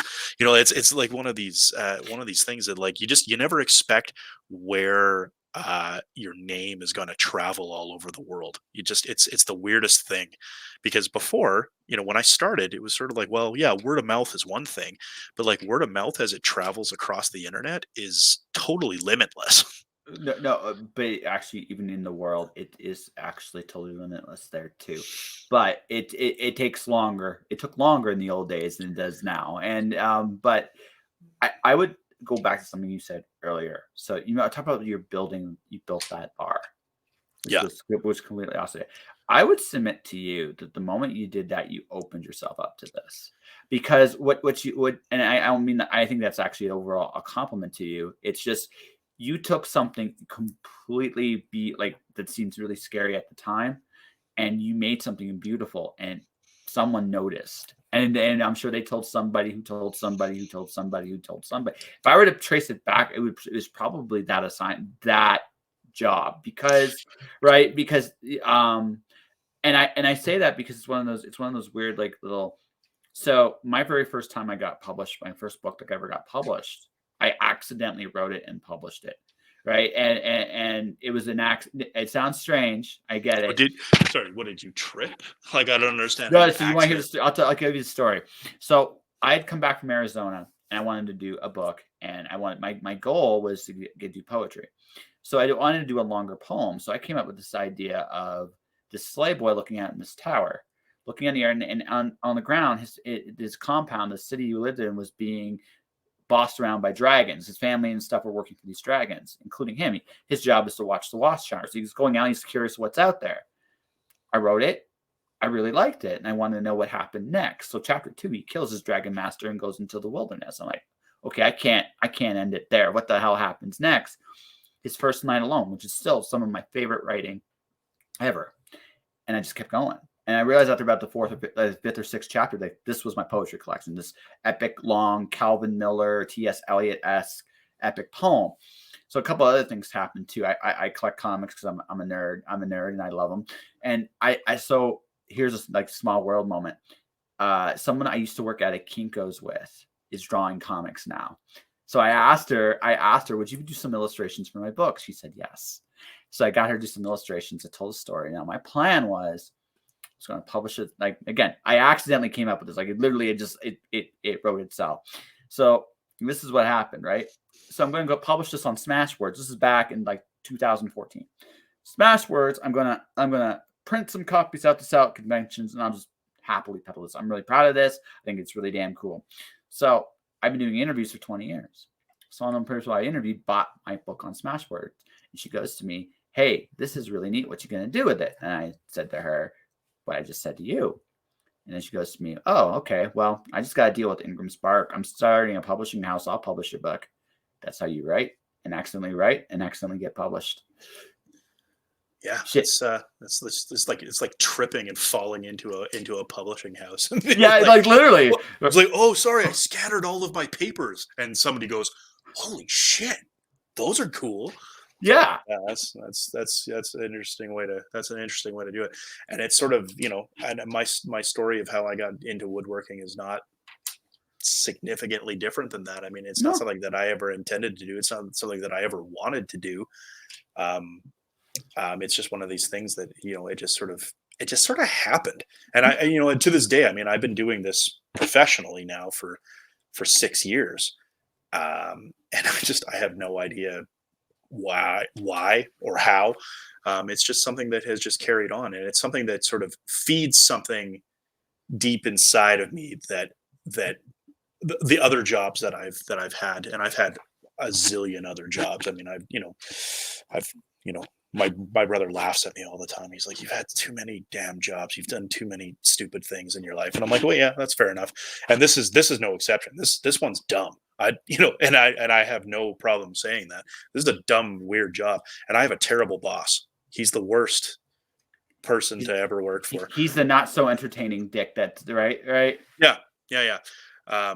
And the sad part is that it's just it's just me. So, but yeah, I've really enjoyed the time that I've spent with it, and and it's one of these crazy things is because like when you work alone, you just get to think all the time. Like even as you're working, you just get to think about life and art and where you're going and where you've been and all the shit that makes you really angry in the world and all the shit that makes you really happy and the things that you love and this is what I kind of pour all of that love, all of that hate, all of that shit, and I pour it all into wacky things that I make. And sometimes they're really well thought out, and they're very sometimes they're beautiful in the poetry, and sometimes they're just fucking ridiculous. And you know what? And I love every bit of it. Yeah, because it's what you. If I were to make a guess, it's just you're like me. Like, I'm kind of in that transition phase. I've been there for about so I had this like epiphany moment last year. I was going working odd temp jobs to keep money coming in while I was freelancing, and I couldn't keep any of them. And sometimes it was me, but Oh yeah. sometimes it Oh, sometimes it just wasn't. It was just right, wrong place. Like one job I got fired at, it was just literally wrong place at wrong time. Then there was nothing I could have done. Just the way it was, right? Another job I got. Okay, that one was the second job was completely me. I just hit a certain point. I was like I was done. But the third job, I did nothing wrong, and I had this like weird epiphany. It's like I am no longer suited to work for people anymore, and I have to find my own way. The first week I started freelance writing and stuff like that, I got over $1,000, like which is not which again, that's not a ton of money, but that's better no, than but that. But it's not terrible for your first week on the job either. So now I've been going through the ups and the downs. I just did a contract with an immigration company for a video show. I just filmed my last video stuff for the show yesterday. I'm going to be producing it another week, but I'm done. And there's a part of me that's like, well, what's next? And there's a little natural fear because I don't know what my next job is going to be. At the same time, there's another part of me that's like something else is going to come along, and you're going to be just fine. You're just going to keep doing what you're doing, and it's just going to magically work out. And not because I'm necessarily great or anything like that. It's just this is the path I'm on. I have done things, and they have made an impact, and those things I've done are going to come back to me in different ways. I'm going to do more things, and they're going to come back to me in different ways. And eventually I'll be self-sustaining. And that's what's happened to you. You got to a point where with this, that one, it's creatively satisfying. I like, honestly, it's a very unique style of art, and it's amazing. And it's awesome that somebody has honestly branched into something, although maybe not entirely new, but entirely unique, right? And that's really, really cool that you've done that, and you created a niche for yourself, which is awesome. You have fun with it. And you're a creative person. We geeked out over Ray freaking Bradbury. I am hoping you come back at some point so we can talk Star Wars, because I've had some other conversations about the movies. We won't talk Clone Wars cartoon because that's actually a good show, and there's nothing really to say there other than it's great. And the original, but I'm sure we could have a passionate conversation about that, or oh Lord of the sure. Rings, right? If we Well, wanted. that's the fun part about doing shows is that I have those passionate conversations all the time, whether I want to or not. Yes. Sometimes those passionate conversations come to me, and they're like, "Hang on, put away the square. We're going to talk about why episode 8 was shit." And I'm like, "Okay, here we go." And it's one of those things where like and sometimes I agree with them, and sometimes I don't, and sometimes I disagree with them just to piss them off. That's just I sometimes I just like because I get bored. I'm like, yeah, I'm just gonna play the devil's advocate, and I'm just gonna just just dig right into you. Cause like, you know what, at the end of the day, sometimes it's just a movie. And I know that sounds, that's, No, it's great. for a pair of nerds, you know, movies and comics and all of that stuff. Television is very important, and it's important not just for me as an artist, and it's not just important for me financially, blah blah blah. It's an important part of the culture. It's an important part of the zeitgeist, and I think that it's important to engage with it, and that's how I've always kind of felt.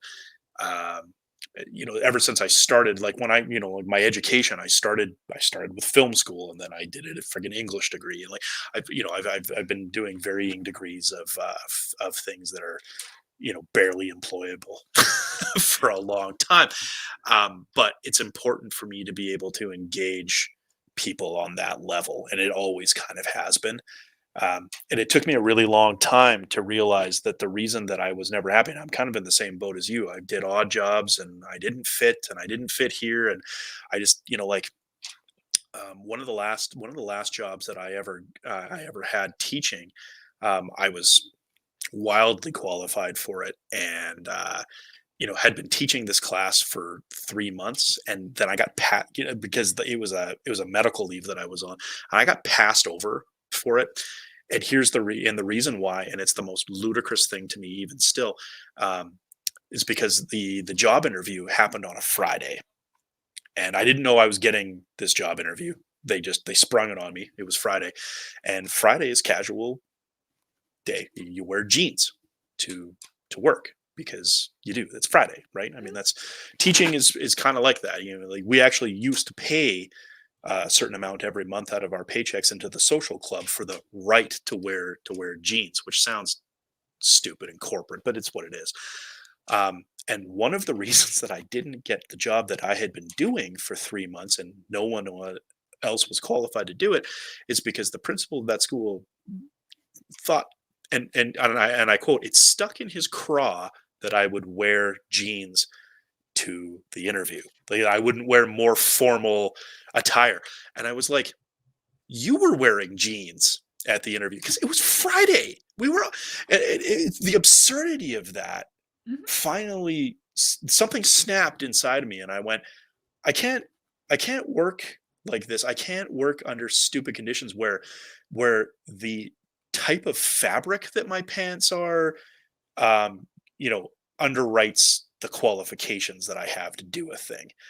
So after that, I was just like, this is absolute nonsense. Like, and it was a really flimsy pretext because I guess the guy didn't like me or whatever. I don't remember why. It could have been a number of things, but this is the reason that they actually gave me. Like, you wore jeans to a job interview, and we didn't think that was very professional. And I went, fuck you guys. You all of us were wearing jeans because that's what we were wearing that day. If I don't know that I would have done anything different if you had told me that the interview was on Friday, because I wouldn't have even thought about it. It's Friday. We wear jeans on Friday. And who cares? It's their fucking pants. Who cares? You know what I mean? Mhm. And so I got to this point where I was just like, I am ill suited to deal with those kind of proclivities when it comes to the workplace. Um, and my wife was actually the one who kind of talked me through all of that, and she finally said, "You know what, you're unhappy, and I think I know the reason why." And I said, "What?"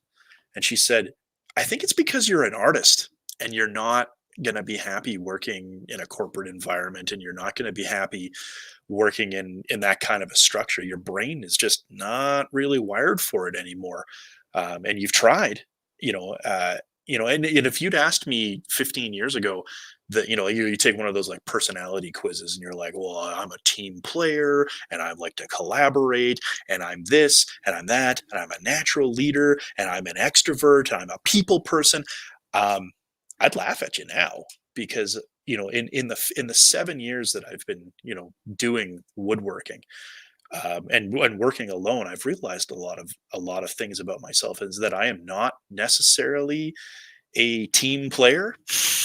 I am not necessarily the most collaborative person in the world.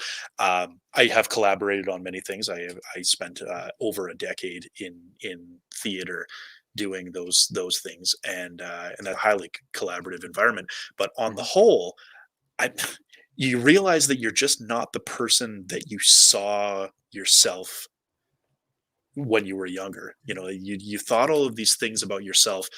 You looked at yourself in the mirror and you said, "I am these things." And then you have to sort of reconcile with yourself that you're just not those things necessarily. And some of that is harder to swallow than others, and some of them are very freeing. Well, in my case, this is how I'm wired. I can work for somebody, but I have to respect them, right? Yeah. And, Yeah. and that's what it comes down to. I have to. If I feel that I can be smarter than you, that I don't lose respect for you there. Where it is for me, it's a combination of accountability and from my boss, not just to me, but to themselves, right? And that's big for me.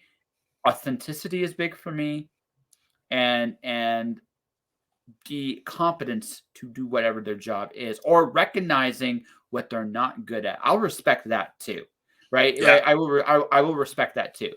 So if I get those things, right, I can work for you. If, however, you fail if you fail at responsibility, if you fail at authenticity, and like again, competency is on that list. It's not number one because again, not everybody's put. I've seen teachers, for example, like that were put in subjects they had no business teaching. They just they 100%. it, I've right. been there. Yeah, yeah, and the thing is, it's not their fault. It was just where they were put. They did the best they could with what they had, and if the teacher was still a good teacher, they were honest enough to at least to themselves that they didn't know what they were doing, and they did whatever they could to figure out something to make it work. Yeah. Right? I can respect that. I can't respect that if you don't know it and you're just going to hide it on me. And once I find out, I will not respect you. Well, and Right? that's a big part of what I was talking about, these people who Yeah. knocked on my door yesterday, and they wanted a thing that I wasn't really capable of delivering on. And so, you have a choice when you do something like that. You can say, "No, sorry, it's not what I do," and they'll be like, "Oh, okay, bye." Or you can say, "It's not what I do, but let me try and find somebody to help you find Yes. that." Because what that does is that still makes that connection with people. It's still, like, hey, the guy didn't give me what I wanted, but he was at least willing to see that I still got the thing that I needed. I'll give you an example. I was at one of these signature shows, one of these stuffy shows, and I had no idea what to bring to these shows because I was like, I don't know, is Star Wars going to fly at one of these? And who knows, right? Um, Turns out that yeah, it does. But so I made a bunch of cutting boards because I don't know if you know this about woodworkers, but it's the law. You have to at some point make a cutting board. It's like Yeah. it's Rite of just passage. written. It's just written in stone that every woodworker at some point has to make a cutting board, and probably should make at very least a TikTok about doing it. But so I made a bunch of cutting boards, and I got to tell you, they were okay. They weren't great. It's not what I do, right? I mean, so I didn't take a lot of time to really think about how I slapped a couple of things together. I carved a little juice groove in them, and that was it. And I had this lady come by, and she was like, "I need a cutting board. I really want a cutting board." And she's like, "I really like your stuff." And I said to her, "Yeah, I got a couple of cutting boards, but I just met these kids from Airdrie and what they specialize in, and they were at the same show. They do cutting boards, and they do extraordinarily beautiful cutting boards, like intricate, beautiful. There's just the craftsmanship on them was just extraordinary." And I said to this lady, because she was about to buy this cutting board for me, and I said, "You don't want this cutting board from me. You want to go to Airdrie Woodworks and you want to buy a cutting board from them because I don't have what you want." And she was like, "You're going to talk yourself out of a sale?" I was like, "Yep, this time I'm going to, because when the time comes, you're going to remember that you didn't maybe get the cutting board that you wanted, but when the time comes, maybe you'll want a crib board from me, or maybe you'll want an art piece from me, and you'll remember that guy that didn't try to sell you something that you didn't really want."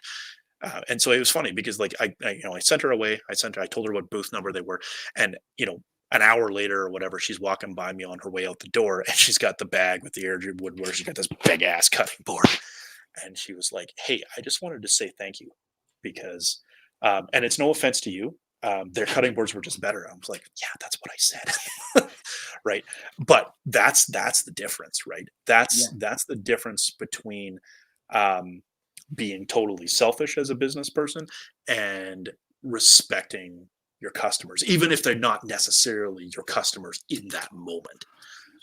So I'm going to go.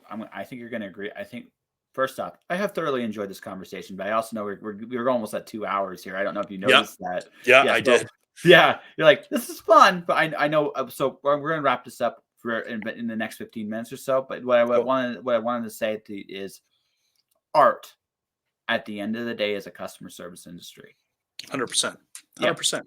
Mhm. And it's a very personal customer service industry because you have to, you have to be able to engage on somebody on a not just on a financial level. You have to engage with them on an emotional level as well. Mhm. Because if they don't, if they're not interested in that, art is so personal and emotional, and it has to do with the history of that person and what they believe at their very deepest.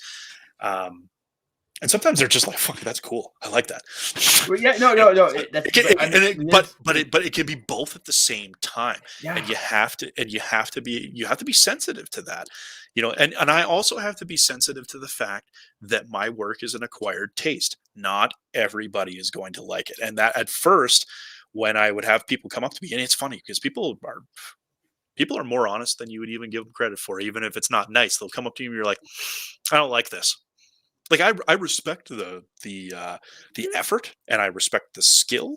I just don't like the aesthetic. And you're just like, and at first I remember like years ago, I'd be like, they'd be walking away and be like, "Well, fuck you. Why would you even say that?" But now I just take it as yeah, you're absolutely right.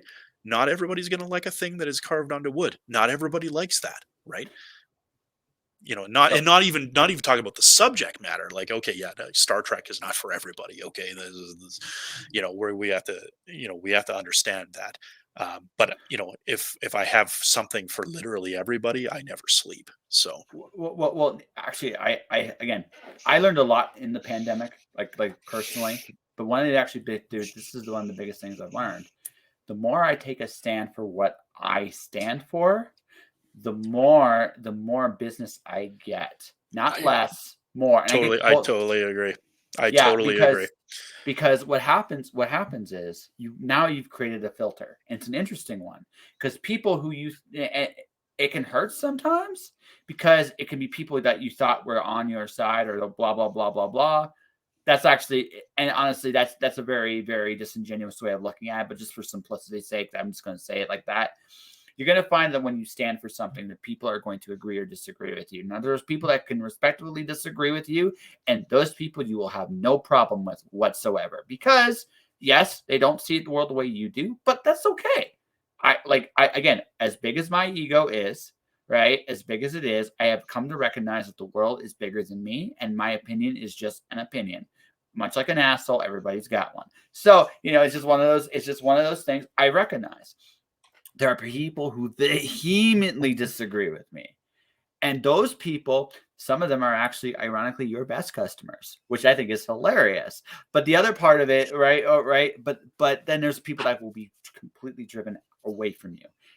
And that's great too, because if they're that vehemently like up that on different polarities than you don't want to do business with them anyway because it's not going to work well for either of you. So you might right, and that's what tends to happen. And there are some people who thrive off that. And the Howard Stern shows it mastered this whole concept like decades ago. Yes, we're both old. Shut up, internet. But here's the thing. Here's the thing, right? Yeah, Um, there's gonna be comments later like, "Who the fuck is Howard Stern?" Like, yeah, yeah, exactly. shut up.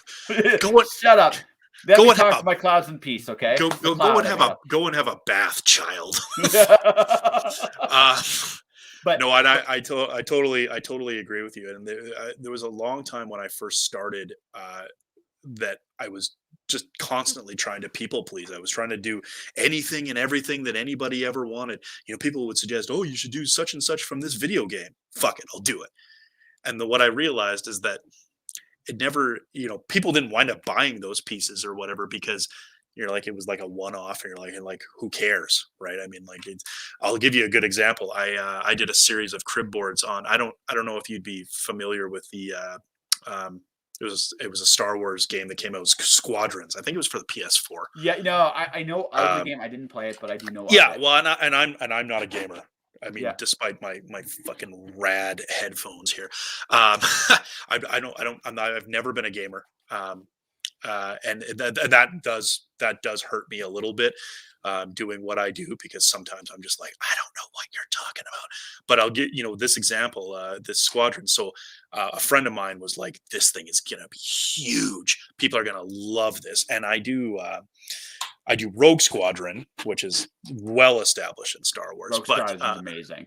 well, yeah, and and I do a lot of cool Rogue Squadron pieces. But somebody said to me, "You need to do some Titan Squadron, which is like the Tie Fighter squadrons from this game, Squadrons." And I was like, "Oh, sweet opportunity!" And there's like, "Yeah, you're gonna sell a zillion of these." Nobody cared. No, but I've been sitting on these stupid crib boards for 2 years now because nobody gives a crap. And you know what? What I've learned from that is that you just got to carve your own path. You Mhm. have to just say, I'm going to do these pieces because I want to, not because I think they'll sell in that moment. One is a sale of opportunity, and one is a bridge of longevity in a way, right? Well, And I think this is a good. We'll end with this thought, and we'll give you some counter, and we'll wrap up and get you to promote your wonderful stuff, because you've also been very gracious. I hope you do come back at some point. This was a fun conversation. So, kind of it went all over the place, but yeah, I can you I know can kind what? of do That's that. what the show does. It goes all over the place, right? So, Yeah. here's what I'm going to say. Like, this is the thing I like. I made this decision as a writer, creative. I'm not interested, and this is going to sound very counterintuitive. I'm not interested in New York Times. I'm not interested in awards. I'm not interested in any of a lot of these established things. What I want to do is I want to just create the stories only I can tell. That's all I care about, Yeah. right? That's it. That's all I'm going to do. If somebody wants, and that doesn't mean I'm not against working on trying some other things out here and there along the way, because that's good for you, if nothing else. It's a good exercise. Squadrons was a good exercise for you. It doesn't mean it would be I th- nice to be. Anytime I get involved in anything that involves video games, because like the same guy was like, "Oh man, the new Assassin's Creed is going to be amazing. You should do some bunch of Assassin's Creeds." But I did. It didn't go anywhere. No. So I So think it'll. so just we'll get. I have one final question. It's an odd one, but I think it's a good perfect final question for you. But Okay. here's what this is my big wrap up is. I recognize the fact that people are trying to look for these audiences and stuff like that. The truth of the matter is, standing out and kind of doing your own thing will create those audiences to some degree. Either one of two things is going to happen. Either you're going to just royally strike out, or you're going to royally hit a home run. And the thing is, you only need to hit one of those royal big home runs, and then it just opens other doors up for you. That's Yeah, just how it I works. agree. That is just the nature of the game. I have done my own thing with the podcast. Again, it goes all over the place. Not many podcasts do that. Why? Because I just like having these big random conversations about everything. Sure. Right? It works for me. Now, that all said, I would go so far, like, this is what I think is, on a subconscious level, you knew that this stuff wasn't really for you. You just thought it'd be just like, hey, this kind of those things. And for whatever reason, whatever we feel about a project, it translates somehow, some way. And that kind of, I I think, is agree. what's happened with you. Now this is the question I'm going to ask. Are you a board game guy? Because it wouldn't shock me if you were a board game guy. I am not a board game guy. In fact, and that's like crazy because I get that all the time too. I do. A big part of my work has become Dungeons and Dragons. I used to play Dungeons and Dragons when I was in university, like right in the very beginning of university, and I absolutely love role playing games. I think they're fantastic. Um, as a board game person, not at all, and that shocks people a lot of the time because they're like, oh, why wouldn't you be? And I That's fine. it's just it never was my thing. And and I'm not saying that board games haven't gotten better over time, because the board game kind of the tabletop sort of revolution kind of took us, 5, 6, 7 years ago or whatever. And I'm It glad, is. because Monopoly sucks. Yes, it does. Oh, it really does. It's a shit game. And but this was what was available. It's kind of the same as um the sort of the golden age of TV that we kind of have found ourselves in. And and it has to do with Netflix. It has to do with choice. Netflix, Amazon, Crave, whatever friggin' platform you're on. I have like four that I think I have. I have a kid, so I have Disney. Like, that's not even optional. Uh, but it's one of these things that, like, because when we were kids, because you and I are about the same age, you just watched whatever was on because it was Yeah. on, right? It was the same thing with your board games, right? Whatever was in the cupboard was whatever you played. How many times have you played Monopoly or the game of life?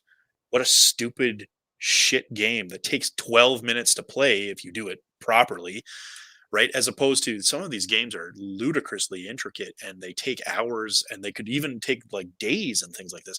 Um, Tabletop gaming has come so far, and I respect it very much. It's just No, it's fair. No, it's not my fair. jam. I'm gonna Uh, off the air. I'm just gonna ask a hypothetical to you, just because I'm curious about something. But I think for now, sir, we've gone all over the place for 2 hours. It was a pleasure having this conversation with you. Right. all right. Yes, I thank you. Thank you for having me on. Before we wrap up, do you have any? So people want to find you. Where do you want them? You can find me on my website. It's pickeringwoodworks.ca. That's my website. I'm also on Etsy. I do a lot more of my sales on Etsy. It's Pickering Woodworks with an extra S, because Etsy is Did I get ridiculous. that right? You did. Yeah, that is me. Etsy.com or Etsy.ca Etsy.com / Pickering Woodworks. with an extra S. I don't know why. For some, like, apparently Pickering Woodworks was taken. I'm like, what? No, it's possible. Pickering, not the Woodworks. The Pickering part is Yeah, is yeah, yeah. common enough. I Yep. could see it. I'm on Instagram. It's Pickering Woodworks _YYC. You can see a lot more of the process, and you can see um, a lot more of my one-offs and things like that you might not have seen on a sale platform or whatever like that. Of course, I'm on Facebook too. So, Yeah.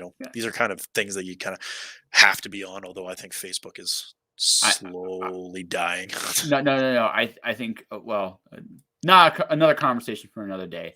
Totally. I'm doing a newsletter, but the long and short reason why is I actually see the day of both Facebook and Twitter going ploop, like gone. Yep. I Yep. see I it. agree.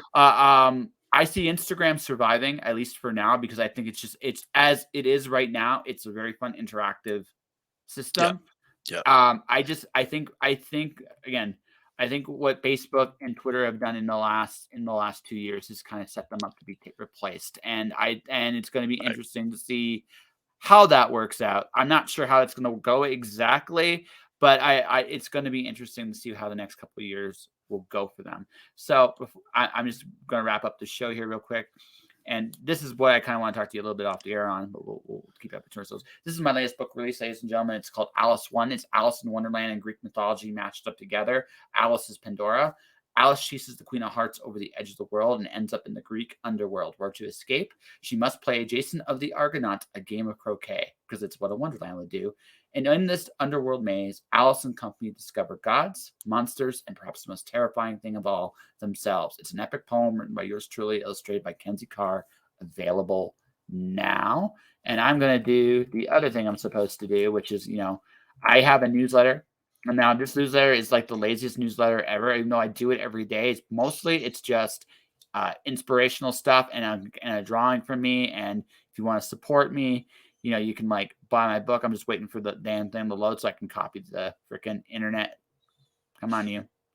Don't do this to me. Okay, it did this to me. I'm not gonna worry about it. But I do have a newsletter. You can subscribe to it. And why are you this evil thing? Come on, you. Let's try one more time. And then if this doesn't work, I'll call it a day. Yes, Come trained professional, ladies and gentlemen. I am a trained professional. I come on, almost Josh. It's got to go to space and back. Come on, just give it a minute. yeah. Trained professional, ladies and gentlemen. I am a trained Yeah. professional. So the sign up for the newsletter, ladies and gentlemen, is literally right here coming up. Woohoo! See, almost a trained professional. So you just go on, put your name in. You'll get cool inspirational stuff. Every once in a while, you'll actually get like today. I actually did a long one. It was Brandon Sanderson in Disneyland. How Brandon Sanderson's Kickstarter in Disneyland can teach you how to sell stuff. That was my topic for the day. Next time, it's going to be just some inspirational stuff. Like I say, it's just the way it goes. That will be everything for today, guys. Thanks for watching. Thanks for listening. This is a cool one. Tomorrow, I am drawing with my sister. I am drawing probably some kind of form of Cerberus or a woman jumping in the rain, Nikki Nash. I'm not sure yet. I'll figure it out by the time I get there tomorrow. In the meantime, guys, stay inspired, keep shining in the dark, and I will see you guys next time.